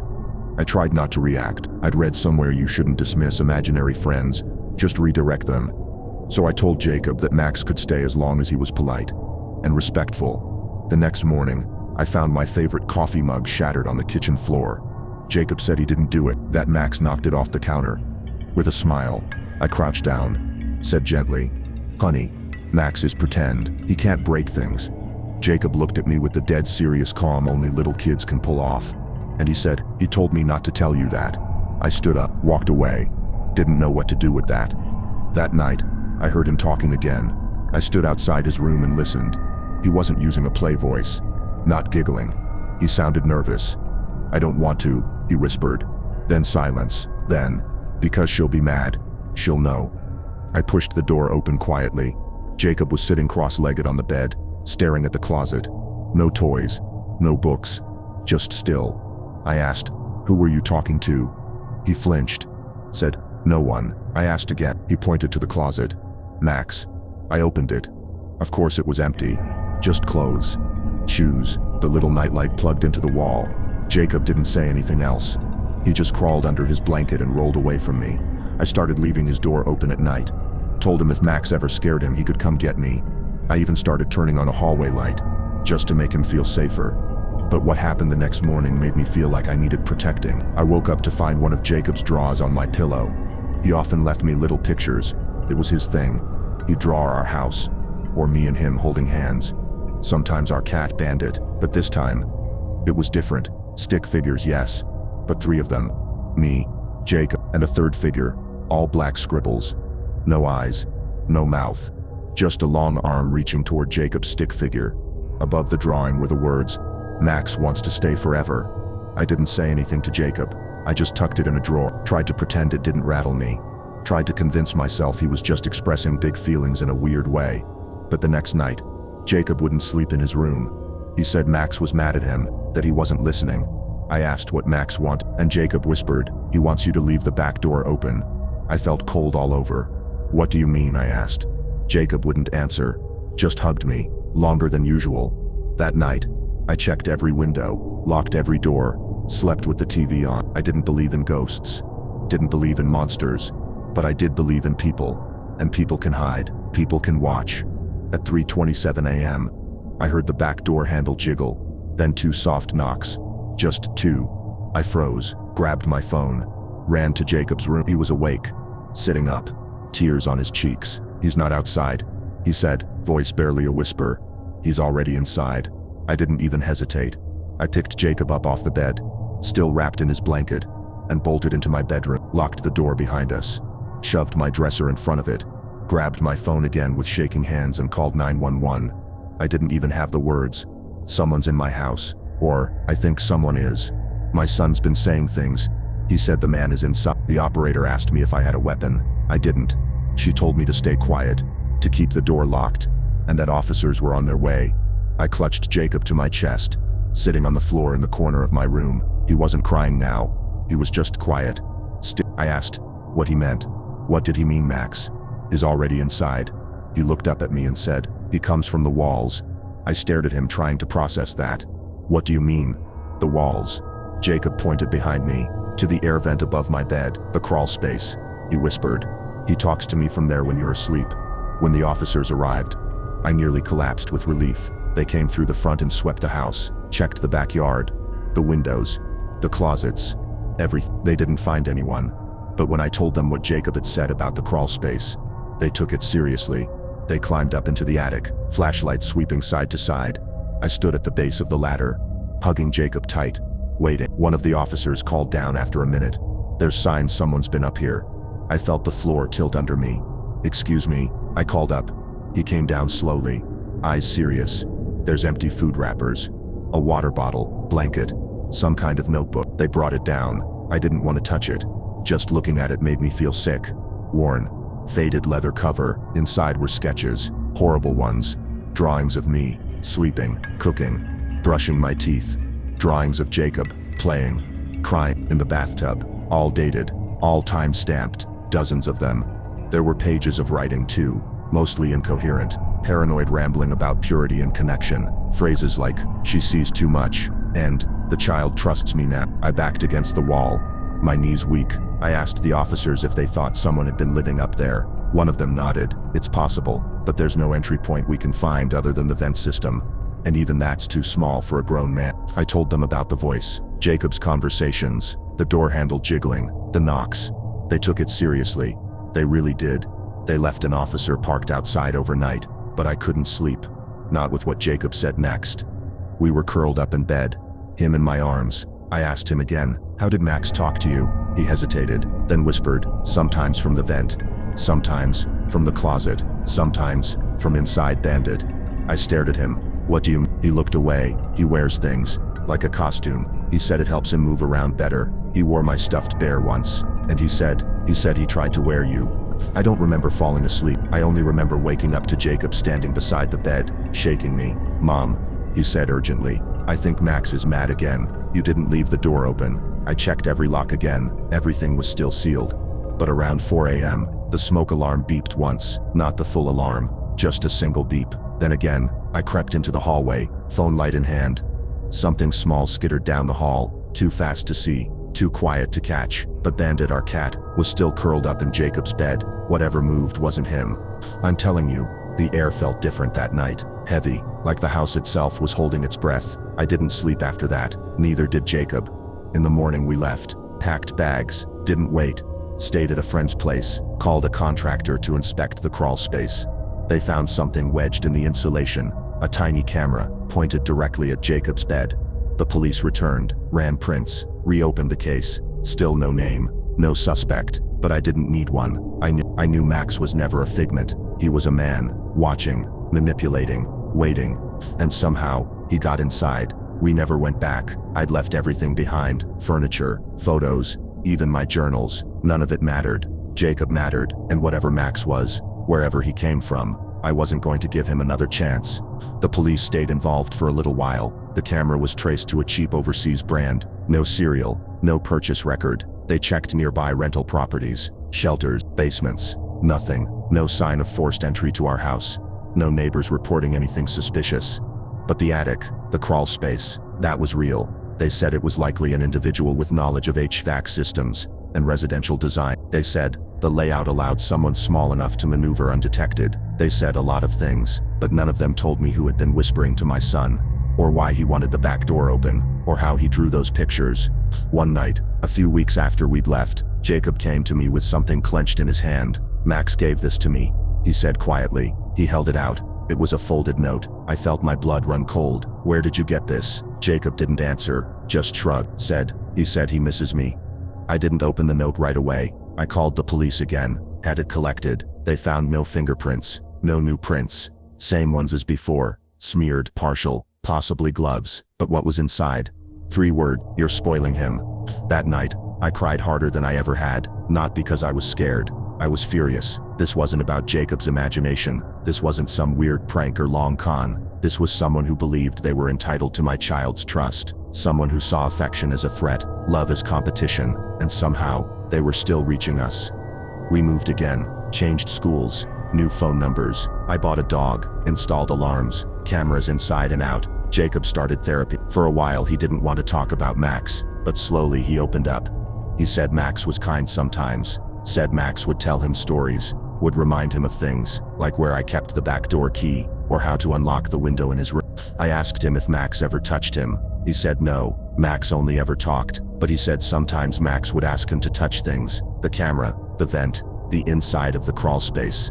I asked Jacob how he met Max in the first place. He thought for a moment, then said, he didn't talk to me until after you painted my room. I blinked. What do you mean? He shrugged. You painted the walls blue. Max said the old color was better. He liked the white. It reminded him of before. I had painted the walls light blue in spring, after I'd found a discount sale at the hardware store. Before that they were white, just plain white. I'd never told Jacob that. He'd never even noticed. Max had. A year has passed now. No more drawing, no more strange knocks. Jacob doesn't talk about him anymore, but sometimes when I'm walking past a vent, or putting laundry away in the hallway closet, or unlocking the back door when my hands are full, I feel watched. Not in the way we use that word casually, I mean it literally, a tingling awareness, like breath on your neck, eyes you can't see. Sometimes I dream of our old house, only in the dreams. There's no furniture, no light, just a figure in the closet, a long skinny arm, a hand that gestures me forward, and a voice that whispers, we were friends once. I wake up drenched in sweat every time, and I always check Jacob's room. He's always fine, sleeping soundly, arms curled around Bandit, the room dark and peaceful. But just once, I swear I saw a figure crouched by his bed, gone in the blink of an eye. I stood there for a full 5 minutes, frozen, listening to the sound of my son's breath, and a faint scratching inside the wall.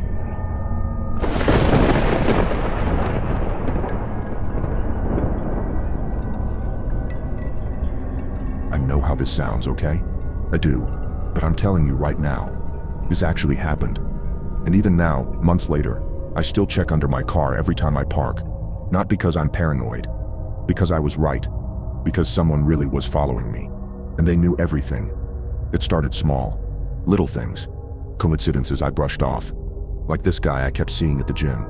Always there when I was. Nothing unusual. I work out late. It's not a big place. But then I saw him again, at the gas station across town. Then again at a grocery store I rarely go to. 3 times in 2 weeks. Still, I didn't think anything of it. Just weird timing, right? It wasn't until a Saturday morning hike that I finally felt something was off. There's a spot about 45 minutes from me. Kinda tucked away, not well known. I go there to clear my head. I pulled into the lot. It was empty, which is normal. But 5 minutes into the trail, there he was. That same guy, walking toward me like it was nothing. I smiled, nodded, kept walking, didn't say anything. I smiled back, but something in my gut twisted. He wasn't even sweating. Didn't look like he'd been hiking at all. He didn't have a water bottle. No earbuds. No gear. Nothing. Just jeans, a black hoodie, and a cheap pair of sneakers that didn't belong on that trail. Still, I shook it off. Coincidence. Had to be. Right? I finished my hike. Went home. Didn't think about it again until the next week. Same gym. Same parking spot. He was there again. Same hoodie. This time he didn't work out. He just stood near the exit, scrolling on his phone. I glanced at him a few times. Each time, I swear he was looking up, watching me in the mirror. I left, faster than usual, did a few laps around the block just to shake the nerves, and that's when I noticed something I'd never seen before. A white SUV. A couple cars behind me. Could have been anyone. But when I pulled into my apartment lot, it didn't pass. It slowed, paused, then kept going. No signal, no turn, just hesitation. I didn't sleep that night. I kept the lights off and watched the street from my upstairs window. Every time a car passed, I took note, even wrote down plates like some obsessed conspiracy nut. But nothing happened. 3 days later I got a flat, pulled into a tire shop to get it patched. While it was up on the lift, the mechanic called me over. "You've been off-roading or something?" he asked. I shook my head. He pointed under the car. "That doesn't belong there." I leaned in. It looked like a tiny black box, magnetized, zip-tied under the rear bumper. Not something that falls off a car, something that gets put there. My stomach dropped. "What is that?" I asked. He shrugged. "Looks like a GPS tracker. People use them for fleets, or when they don't trust their partner." I stood there, stunned. Didn't know what to say. The guy grabbed some snips, cut it off, and handed it to me. It was still warm. Battery operated. No labels, just a blinking red light. He said, "You might want to call the cops." And that's when it all clicked. The guy at the gym, the gas station, the hike, the white SUV. This wasn't a coincidence. Someone was watching me. Not online, not from a distance. They were tracking me in real time. I held that tiny blinking box in my hand and felt my knees go weak, because suddenly, the fear wasn't just about being followed. It was about what they were waiting for, what they were planning, and why they hadn't made a move yet. I called the police right from the tire shop. They came quickly, taking it more seriously than I expected. One of the officers examined the tracker carefully, nodding slowly as he confirmed what it was. "You've seen these before?"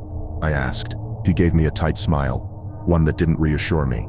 "Yeah, usually domestic situations or custody battles. Occasionally, something else, something else." I didn't press for details. I wasn't sure I wanted to know. They took the device for evidence and wrote up a report. They promised to patrol my street more often, told me to keep an eye out, and to call immediately if anything else happened. But that didn't stop my mind from racing. I spent that entire night replaying every moment I'd encountered that man. Every detail, every odd glance, every small interaction. Had he followed me home before? Had he been outside my window at night? I checked every lock in my apartment at least 3 times before finally falling into a fitful sleep. The next few days, I changed my routine. Took different routes to work, varied my schedule at the gym. I even parked on different streets, blocks away from my actual apartment, just in case. I thought it might help. I hoped it would confuse whoever was watching. But it didn't. 4 days after the police took the tracker, I got a text from an unknown number. It was simple, direct. You didn't have to get the police involved."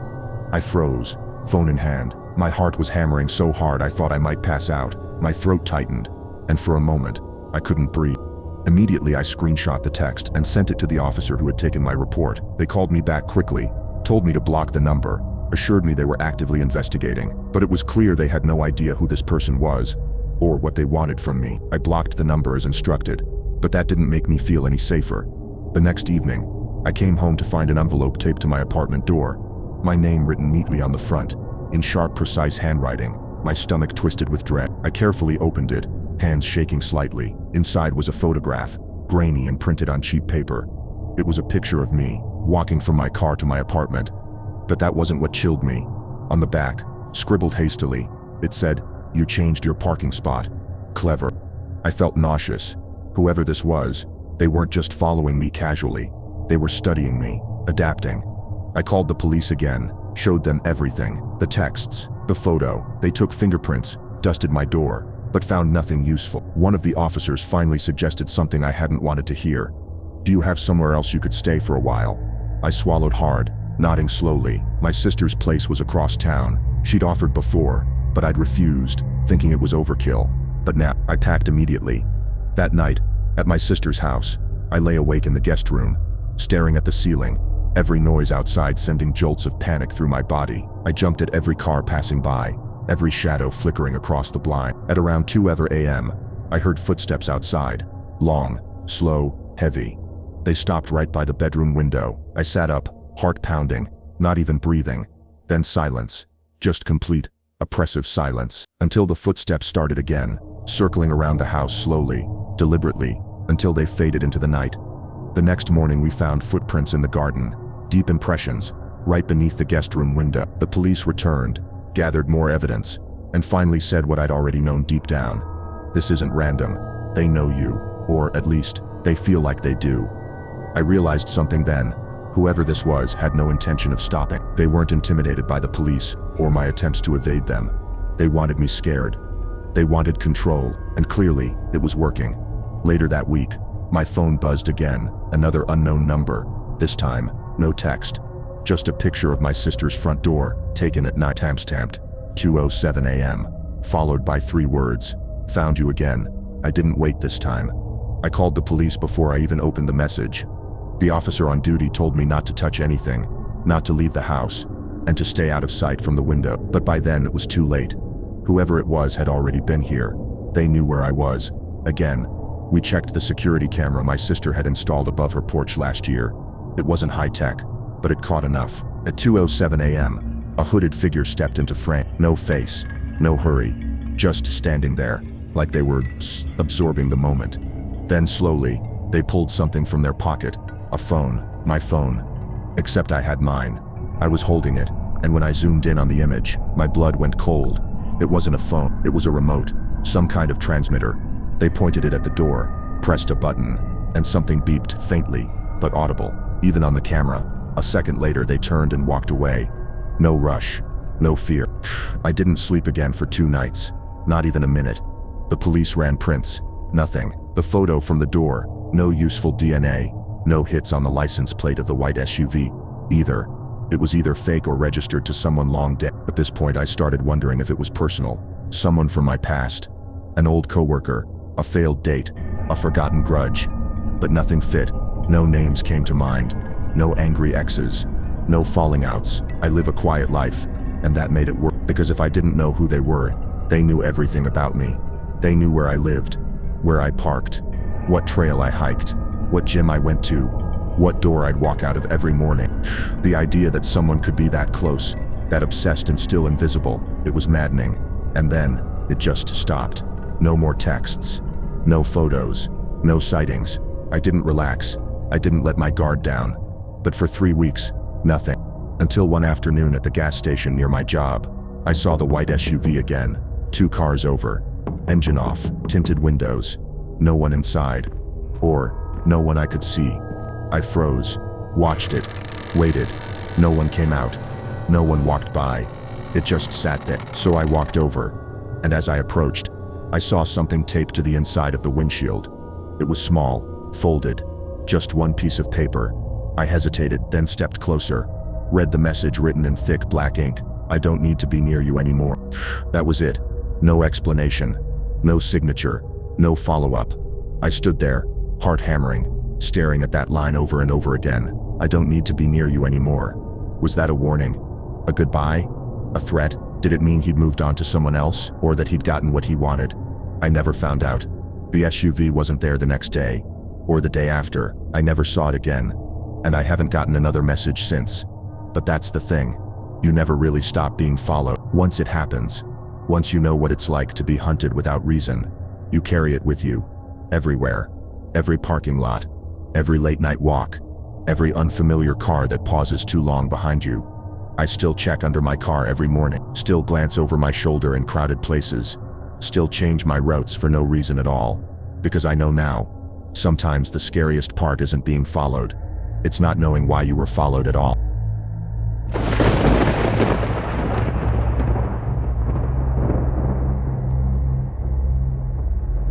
I didn't grow up in the house I live in now.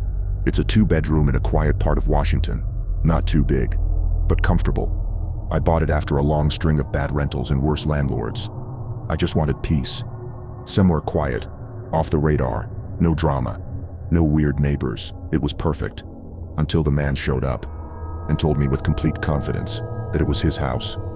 It was a Wednesday, late afternoon. I'd just gotten home from work. I parked in the driveway like usual, stepped out, and saw someone standing on the sidewalk staring at the front door. Tall guy, late 30s maybe, wearing a brown jacket, clean jeans, holding a backpack in one hand. At first I figured he was lost. I gave a polite nod and said, "Hey, can I help you?" He blinked, surprised, like he hadn't realized I was behind him. Then he smiled. "Yeah," he said. "I used to live here." I raised my eyebrows.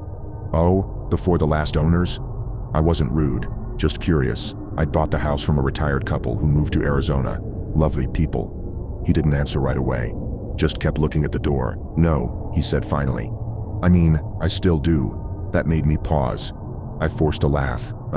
You used to, right?" He looked at me straight in the eye and said, "No, this is my house." I laughed again. Nervously, this time. "No, man. I think you're mistaken. I bought this place 3 years ago." He just stood there, eyes locked on the door. Didn't move. Didn't blink. "Do you have the keys?" he asked. I felt a chill crawl up the back of my neck.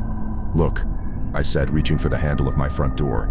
"I don't know what you think is happening, but you need to leave." That's when he said something that actually made my blood run cold. "You changed the curtains. Why would you change the curtains?" I froze. Because yes, I had changed the curtains, but that wasn't something you could see from outside. Not unless you'd been inside, not unless you remembered what they used to be. I opened the door, stepped halfway in, and closed it just enough to block him out, but I didn't lock it. "Not yet. What's your name?" I asked through the crack. He didn't answer right away. Instead, he crouched down, slowly, and placed his backpack on the welcome mat, like he was home. Then he stood up, took a step closer. "My name is Eric," he said, "and I grew up here. I lived in this house since I was 6 years old. I moved out for a while, but I came back." I shut the door and locked it. Through the peephole I watched him. He didn't bang, didn't shout, didn't leave. He just sat on the porch swing, calm, like he belonged there. I called the police. They told me to stay inside. They'd send someone over. It took 18 minutes for them to arrive. I watched him the whole time. He didn't move, didn't speak, just kept smiling gently at the door. When the officers pulled up, he stood and raised his hands like he expected them. He didn't resist, didn't protest, but when they tried to lead him away, I heard him say something I'll never forget. "It's okay, he's just renting it for now. I'll come back later." I told the officers everything. They said he didn't have any ID on him. He wasn't violent, didn't break in, so they couldn't arrest him, just issue a trespassing warning. They let him walk away, and that was the start of what became a full month of hell. For a few days after that, I convinced myself it was over, that Eric had finally gotten the message, that he'd move on, or get help, or just vanish like a bad dream. But then the mail started disappearing. First it was small stuff, a missing letter, a bill that never arrived. Then it was a package, marked delivered, but never showed up. I checked with neighbors, no one had seen anything. And then one morning, I opened my mailbox and found something strange. Not mail, not a letter, just a single photograph, folded in half. It was a photo of the house, My house, taken from across the street. At night, and in the photo, in the lower corner, blurry but visible, was a figure, standing on the sidewalk, just like before. I brought it to the police station. They filed a report, said it was weird, but not threatening. No fingerprints. No real evidence. I told them I was starting to feel like I was being watched. The officer gave me a tired look and said, "Well, maybe install a camera." So I did. 2, actually. One on the porch, one above the garage, and it worked for a little while. Then one night, I was reviewing the camera footage from the evening before, just out of curiosity. I'd been out late and wanted to check the timestamp. At 1:42 a.m., I watched myself walk up the steps and unlock the door. Nothing unusual, but at 1:53 a.m., 11 minutes later, I saw a figure approach from the side of the yard, tall, still, deliberate. He didn't look at the camera. He didn't even look at the door. He just sat down on the same porch swing again and stared straight ahead. I watched the footage 3 times. Each time, it made my skin crawl. There was no anger, no aggression, just presence, like someone who believed he had every right to be there. The next night, I stayed up, not on purpose. I just couldn't sleep. Every creak made me flinch. Every passing car made me freeze. At 2:06 a.m., I heard it, the squeak of the porch swing. I moved to the front window and peeked through the blinds. He was there, again. Same posture, same calm demeanor, same blank stare. I didn't go outside, didn't shout, didn't move. I just watched him from behind the glass. He sat there for about 30 minutes, then he stood up, slowly, and walked away. No rush, no drama. He didn't even look back. The next morning, I found another photograph in the mailbox. This time, it was a close-up of my bedroom window. At night, curtains drawn, lights on, and across the bottom, in ink, that lamp wasn't there before. That's when I realized something chilling. He hadn't just been outside, he'd been watching me. Inside, every chain, every small update, every movement in my own home was being cataloged by someone who believed it still belonged to him. The next time I saw him, I didn't call the cops. I didn't turn on the porch light, didn't yell, didn't even move. I just sat in the dark, in my living room, and watched him through the blinds. He came back at exactly 2:00 a.m. Same clothes, same stillness, same presence. Like he was part of the property. He didn't knock, didn't try the door, just sat on the swing and stared straight ahead. That night, I didn't sleep. I just waited for him to leave. And when he finally did, at 2:39 a.m., I noticed something different. He didn't walk down the driveway like before. He cut through the yard, toward the side gate. I watched him disappear into the darkness near my backyard. And that's when I remembered there's no fence on that side. Just overgrown shrubs. A perfect place to hide. I grabbed a flashlight and crept into the kitchen. Switched off every light, listened. Nothing, just the hum of the refrigerator and the silence pressing in. I waited, counted to 100, then stepped to the sliding glass door and back and pulled it open. The cold hit me first, then the silence. No footsteps, no voices, just empty night. I walked to the edge of the yard, flashlight sweeping the bushes. Nothing. But just as I turned to go back inside, I saw something tucked between 2 stones near the fence. A folded napkin, crinkled, yellowed with moisture. I crouched down, heart thudding in my chest, and slowly picked it up. Written in tiny, jagged print. "I told you I'd come back." That was it. No name, no date, just a message, left like a signature. I called the police again. This time, they took it more seriously. They logged the napkin, reviewed the security footage, put in a request for extra patrols, but there wasn't much else they could do. He hadn't broken in. He hadn't made contact. Technically, he hadn't committed a crime, just lingered. So I did what people do when the system fails them. I installed motion lights, security cameras, an alarm system, got a deadbolt for the back door and reinforced the windows. And for a while it helped. He didn't come back. Weeks passed, then months. No notes, no photos, no sightings. It was almost enough to make me believe it was over. Almost. Until one afternoon I came home from work to find something strange in the mailbox again. But it wasn't a photo or a note. It was a key, just a single old brass house key. I stared at it for a long time. It didn't match my locks. Didn't look like any spare I'd ever had. I brought it inside and left it on the counter, unsure what to make of it. And that night, just before bed, I found another note slid under the front door. 4 words, "Still fits the back."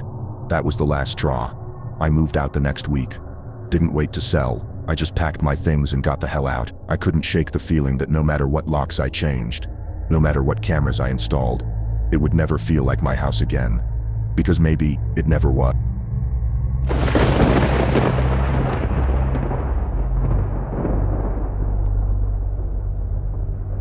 I was 18 when it happened. Fresh out of high school. No plans. No real path.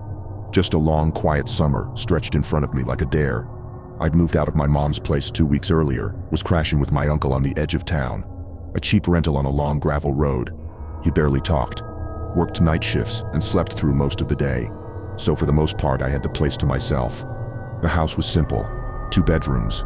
Creaky floorboards. A backyard that dipped into overgrown woods. There was one weird thing though. A shed. A big steel-sided thing tucked in the corner of the yard. I asked him about it once. What's in there? He didn't even look up from his toast. Old junk. Stay out of it. I thought maybe it was lawnmowers or tools or something boring. But even then, there was something off about the way he said it. Like the topic itself made his skin crawl. The shed had a padlock, and a chain, and 2 heavy concrete blocks stacked in front of the door. Overkill, right? Who locks up junk like that? I should have let it go. I really should have. But day after day, that thing sat out there silent and heavy, like it was waiting to be noticed. One night, my uncle left for work around 10 p.m. like usual. I made ramen, sat on the couch, started watching some weird survival show I found on a local channel. About halfway through, I heard something. A clunk from the backyard. I muted the TV. Another clunk. Then metal shifting. I peeked through the back window. The shed door had shifted, just slightly. It was still mostly closed, but the chain was dangling. And the cinder blocks, one of them had toppled over. I stared at it for a long time, waiting for movement, listening, but nothing else happened. So I told myself, maybe my uncle had gone out there before work. Maybe he bumped it. Maybe it was wind, even though there wasn't any wind. I went to bed around midnight, didn't sleep. Every time the house creaked, I imagined something coming from that direction.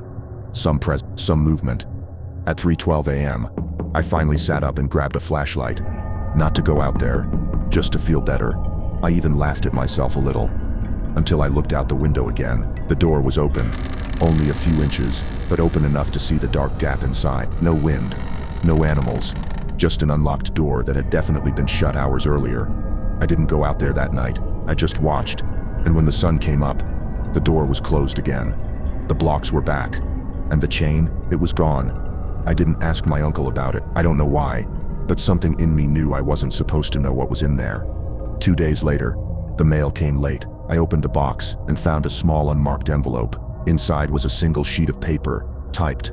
No handwriting, and all it said was, "Stay out of the shed. This is your only warning." I stared at the note for a long time.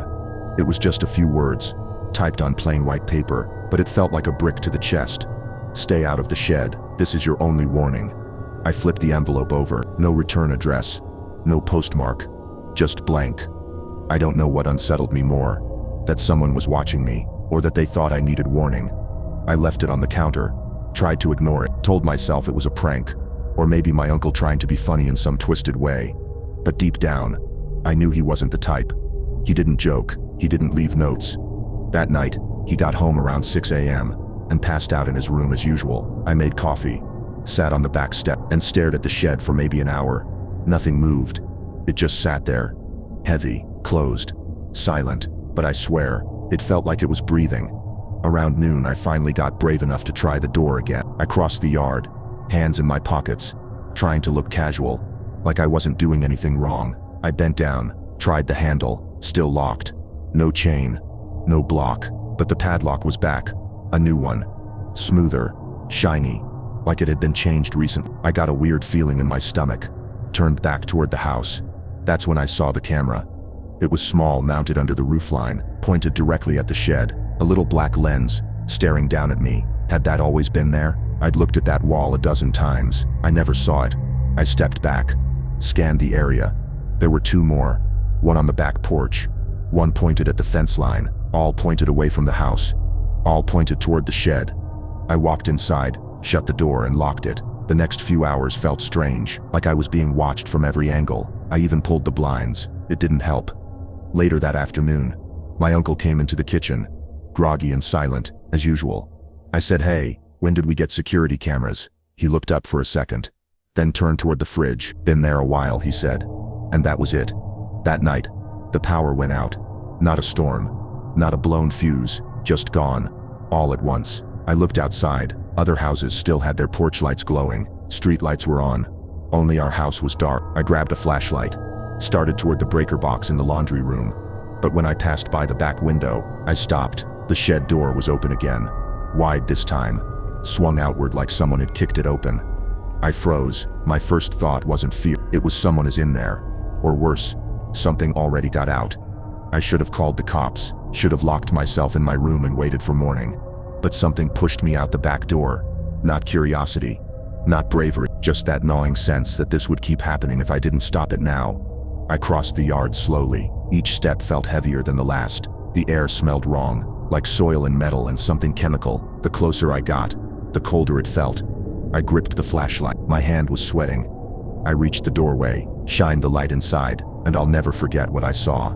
There were no tools, no junk, no lawnmower, just a long staircase, going down. Wooden steps, lined with dirt walls, leading into what looked like a dugout basement. No lights, just that suffocating black, and on the wall next to the doorframe, freshly painted in red, "You opened it." I stared at those words on the wall for what felt like an hour. You opened it. They weren't spray painted, they were brushed on. Deliberate, streaked in something dark red that glistened when I passed the flashlight over it. I couldn't tell if it was paint or something else. The stairs looked old, like they'd been there long before the shed was ever built. I stepped back, heart hammering in my chest. Something inside me was screaming, "Do not go down there," but something else, something colder, was whispering, "You have to." I don't know what made me do it. Maybe it was the buildup. Maybe it was the fact that someone had been watching me, sending me warnings, and now I was in too deep. Or maybe I was just tired of being afraid. I took the first step, then another, then another. The air got colder with every foot I descended. The walls were raw, clawed through earth. Roots jutted out, like fingers frozen in place. My flashlight flickered once, then steadied. I reached the bottom after maybe 20 steps. The space opened into a wide underground room, cramped, but tall enough to stand in. The floor was packed dirt. The ceiling was lined with support beams, some cracked, some stained, and in the center of the room was a chair. Just a regular old wooden chair, facing the wall, empty. Except, there were scratches on the arms, like someone had gripped them hard, over and over, until the wood splintered. There was also a camera, mounted in the far corner, pointed directly at the chair. Behind the chair was a shelf. On it, a row of VHS tapes, each labeled with a date, most of them from years ago. I picked one, OG-14, Ryan Sep 12, Casey Ukti 10 missing. I felt sick, like I was standing on a graveyard I didn't know existed until it was too late. My hand trembled as I reached for the one at the very end. It wasn't labeled with a date, just one word, Ethan. Mine, not someone else's, mine. I dropped it. The case hit the floor and popped open. The tape rolled out like it had been waiting for that exact moment. I backed up, bumped into the wall, sucked in air like I'd been drowning. Then I heard it, footsteps, above me, in the shed. I killed the flashlight, pressed my back against the dirt. The footsteps reached the top of the stairs, then started coming down. Each one slow, measured, like the person knew exactly where I was. I wanted to scream, but my throat locked up. Then I saw it, the faintest silhouette descending. Not my uncle, too tall, too thin, moving with an eerie smoothness, like its joints were too loose. It didn't hold a light, didn't speak, but I knew it saw me, even in that darkness. I could feel its gaze. When it reached the bottom step, it stopped, just stood there facing me. Then it spoke, not aloud, but inside my head, a voice that didn't sound human. It said, "You broke the seal, now you take their place." I bolted, scrambled up the stairs on all fours, flashlight swinging wild in my hand, burst into the shed and slammed the door, threw the blocks back in place, ran into the house, locked every door. Then I waited, all night, eyes on the backyard, watching for movement. There was but I didn't sleep. In the morning, I went out there again, with the sun high overhead and every nerve in my body screaming don't. The shed was closed, locked tight, no footprints, no paint, no chair, no tapes, just a dirt floor and empty walls, like it had reset itself. I left that day, didn't say goodbye, didn't leave a note. I just packed up and walked until I found a gas station with a payphone and called a friend to pick me up. I never spoke to my uncle again, and I've never told anyone this, until now, because I've started getting envelopes again, No notes inside, just blank VHS tapes, and my name, over and over and over again.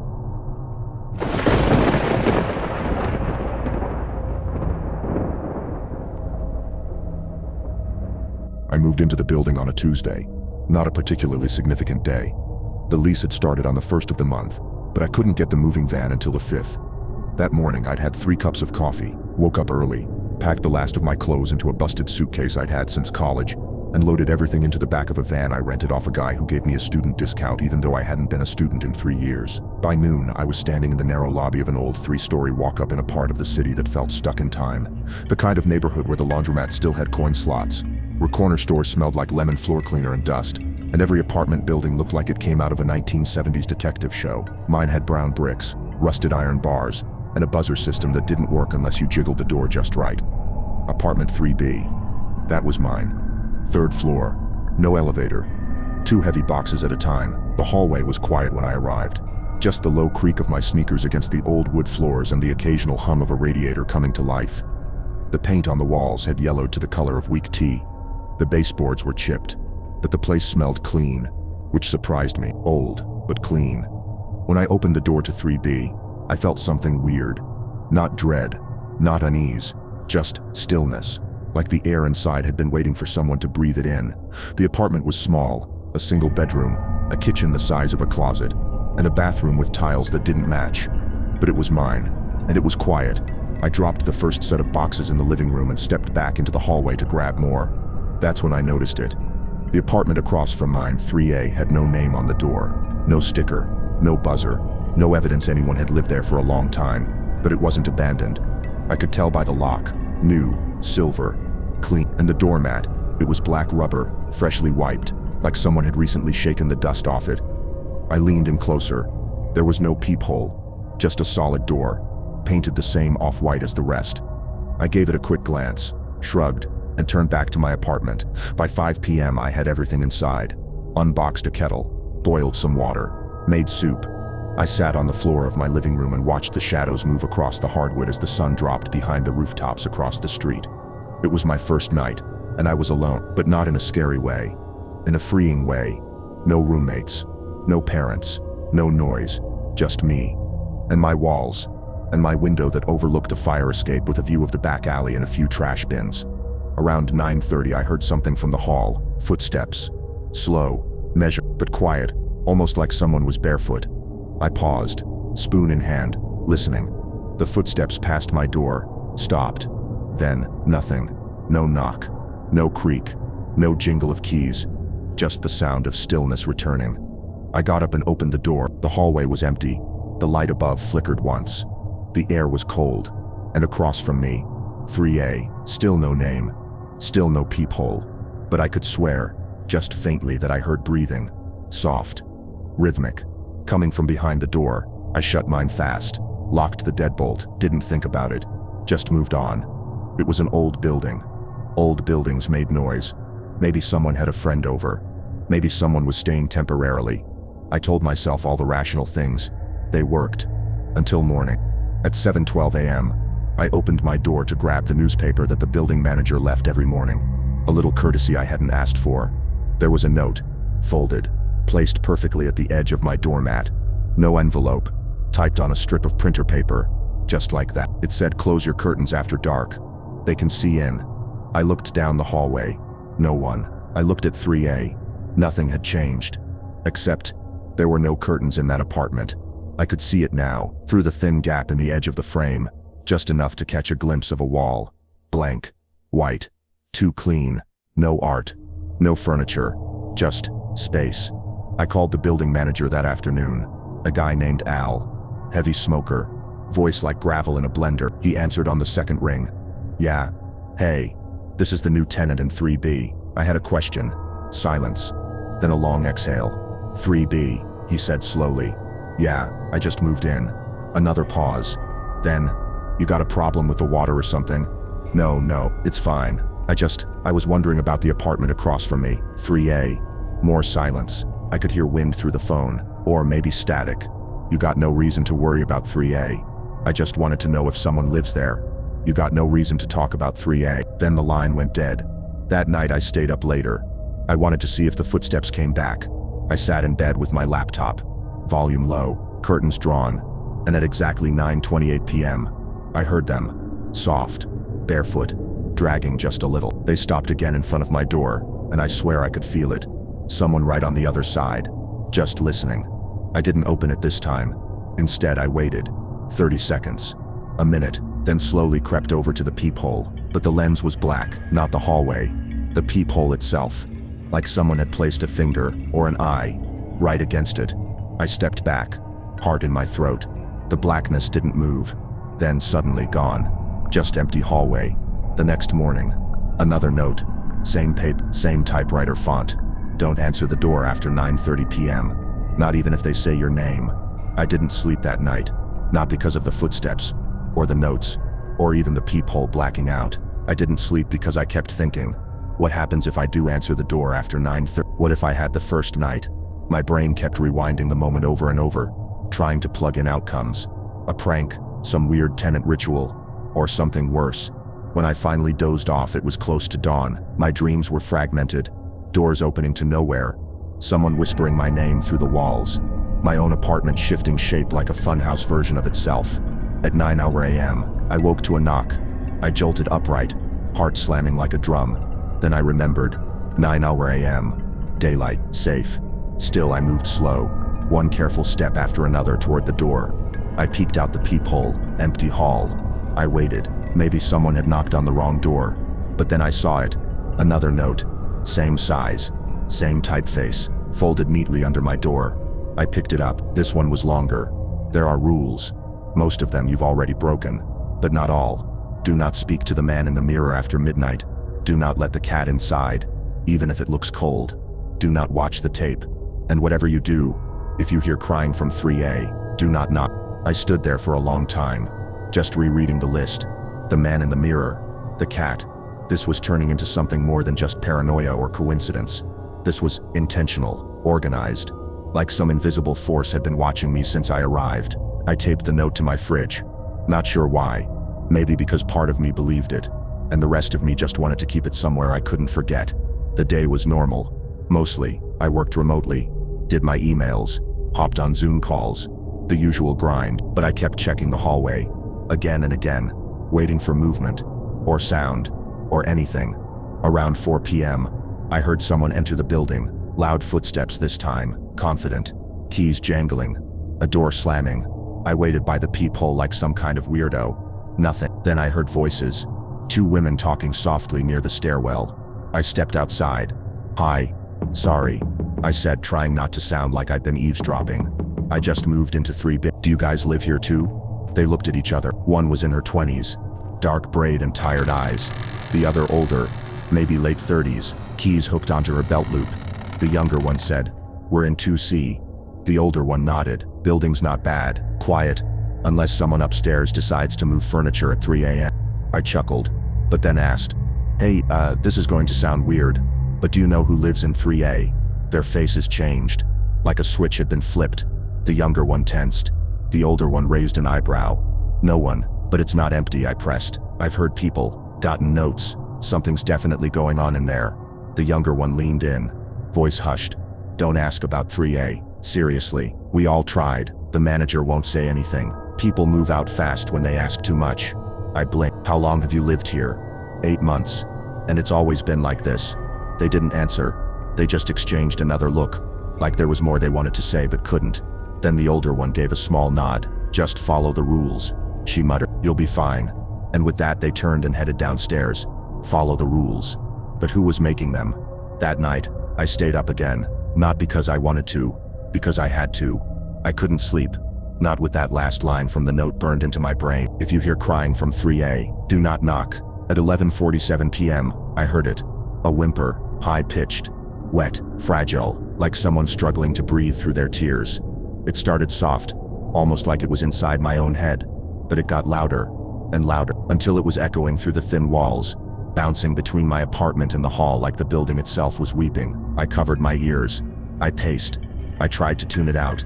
Then I broke. I'm not proud of it, but I grabbed my coat, walked to the front door and stood there, staring at 3A. The crying continued, not pleading, not words, just endless sobs. I reached for the doorknob, not to open it, just to knock, to let whoever or whatever was inside know someone was listening. Then, a whisper, directly behind me. A voice that wasn't mine but had my breath pattern, whispering my name. Nat, don't. I turned. No one there. Just the hallway. My hallway. Emptying. I backed away, returned to my door, shut it, locked it, double locked it, and sat on the floor for the next hour shaking. I didn't sleep. I didn't eat. By morning I felt like I'd been hollowed out and stitched back together with threads of fear. I decided to confront Al again. You owed me answers. I called, no answer. So I went downstairs to the office. It was locked, but through the frosted glass I could see something moving. I knocked once, twice. Then, go away, a muffled shout from behind the door. I just want to ask about 3A, you're making it worse. The voice growled. Don't you get it? Some things are quiet for a reason. Then silence. I left. Back upstairs, I found another note. Same paper, same placement. There are other exits, but they don't lead out. What did that even mean? I stared at the words until they blurred. Then I flipped the paper over. This time, there was something scribbled on the back in messy red ink. A floor plan of the 3rd floor. But with a difference. It showed another door beside the stairwell. A door that wasn't there, or wasn't supposed to be. That night, I went looking for it, and to my horror, I found it, painted over, blended perfectly into the wall near the stairwell. But the outline was there if you looked close enough. I pressed my fingers to the seam, pushed. Nothing. Then I felt it. A latch, hidden inside the molding. I turned it. The wall gave way with a quiet click, revealing a narrow spiral staircase leading down, into blackness. I didn't want to go down the stairs.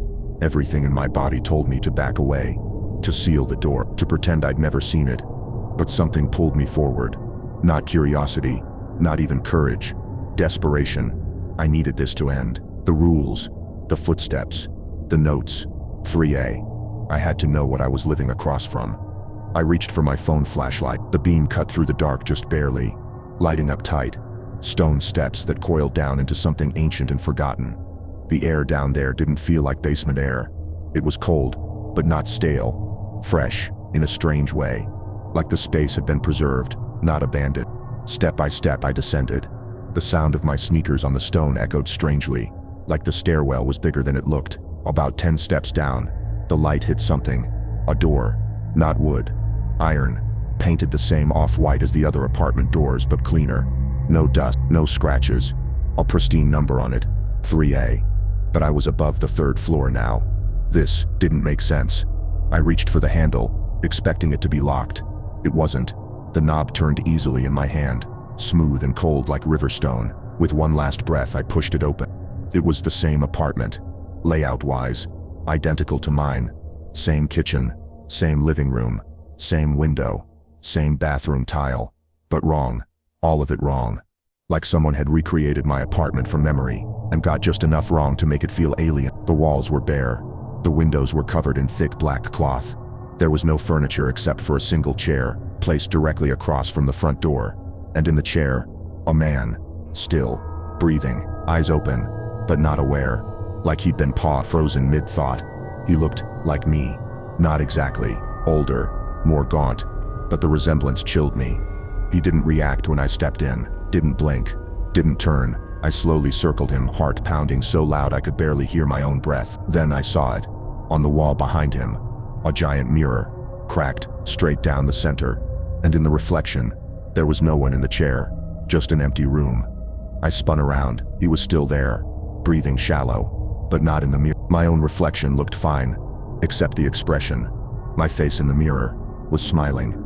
I backed away fast, hands shaking. The man in the chair twitched once. A slow, painful movement, like someone waking up from years of stillness. Then he spoke, his voice barely a whisper. You shouldn't be here yet. I froze. What? You're not ready? He turned his head slowly and looked at me with eyes that weren't just tired. They were broken. Go back, he croaked. You still have time. If you stay, you become me. I didn't ask what he meant. I didn't ask who he was. I just ran. I bolted through the iron door, up the spiral stairs, into the hallway, and slammed the latch shut behind me. I sat with my back against the fake wall, breathing hard.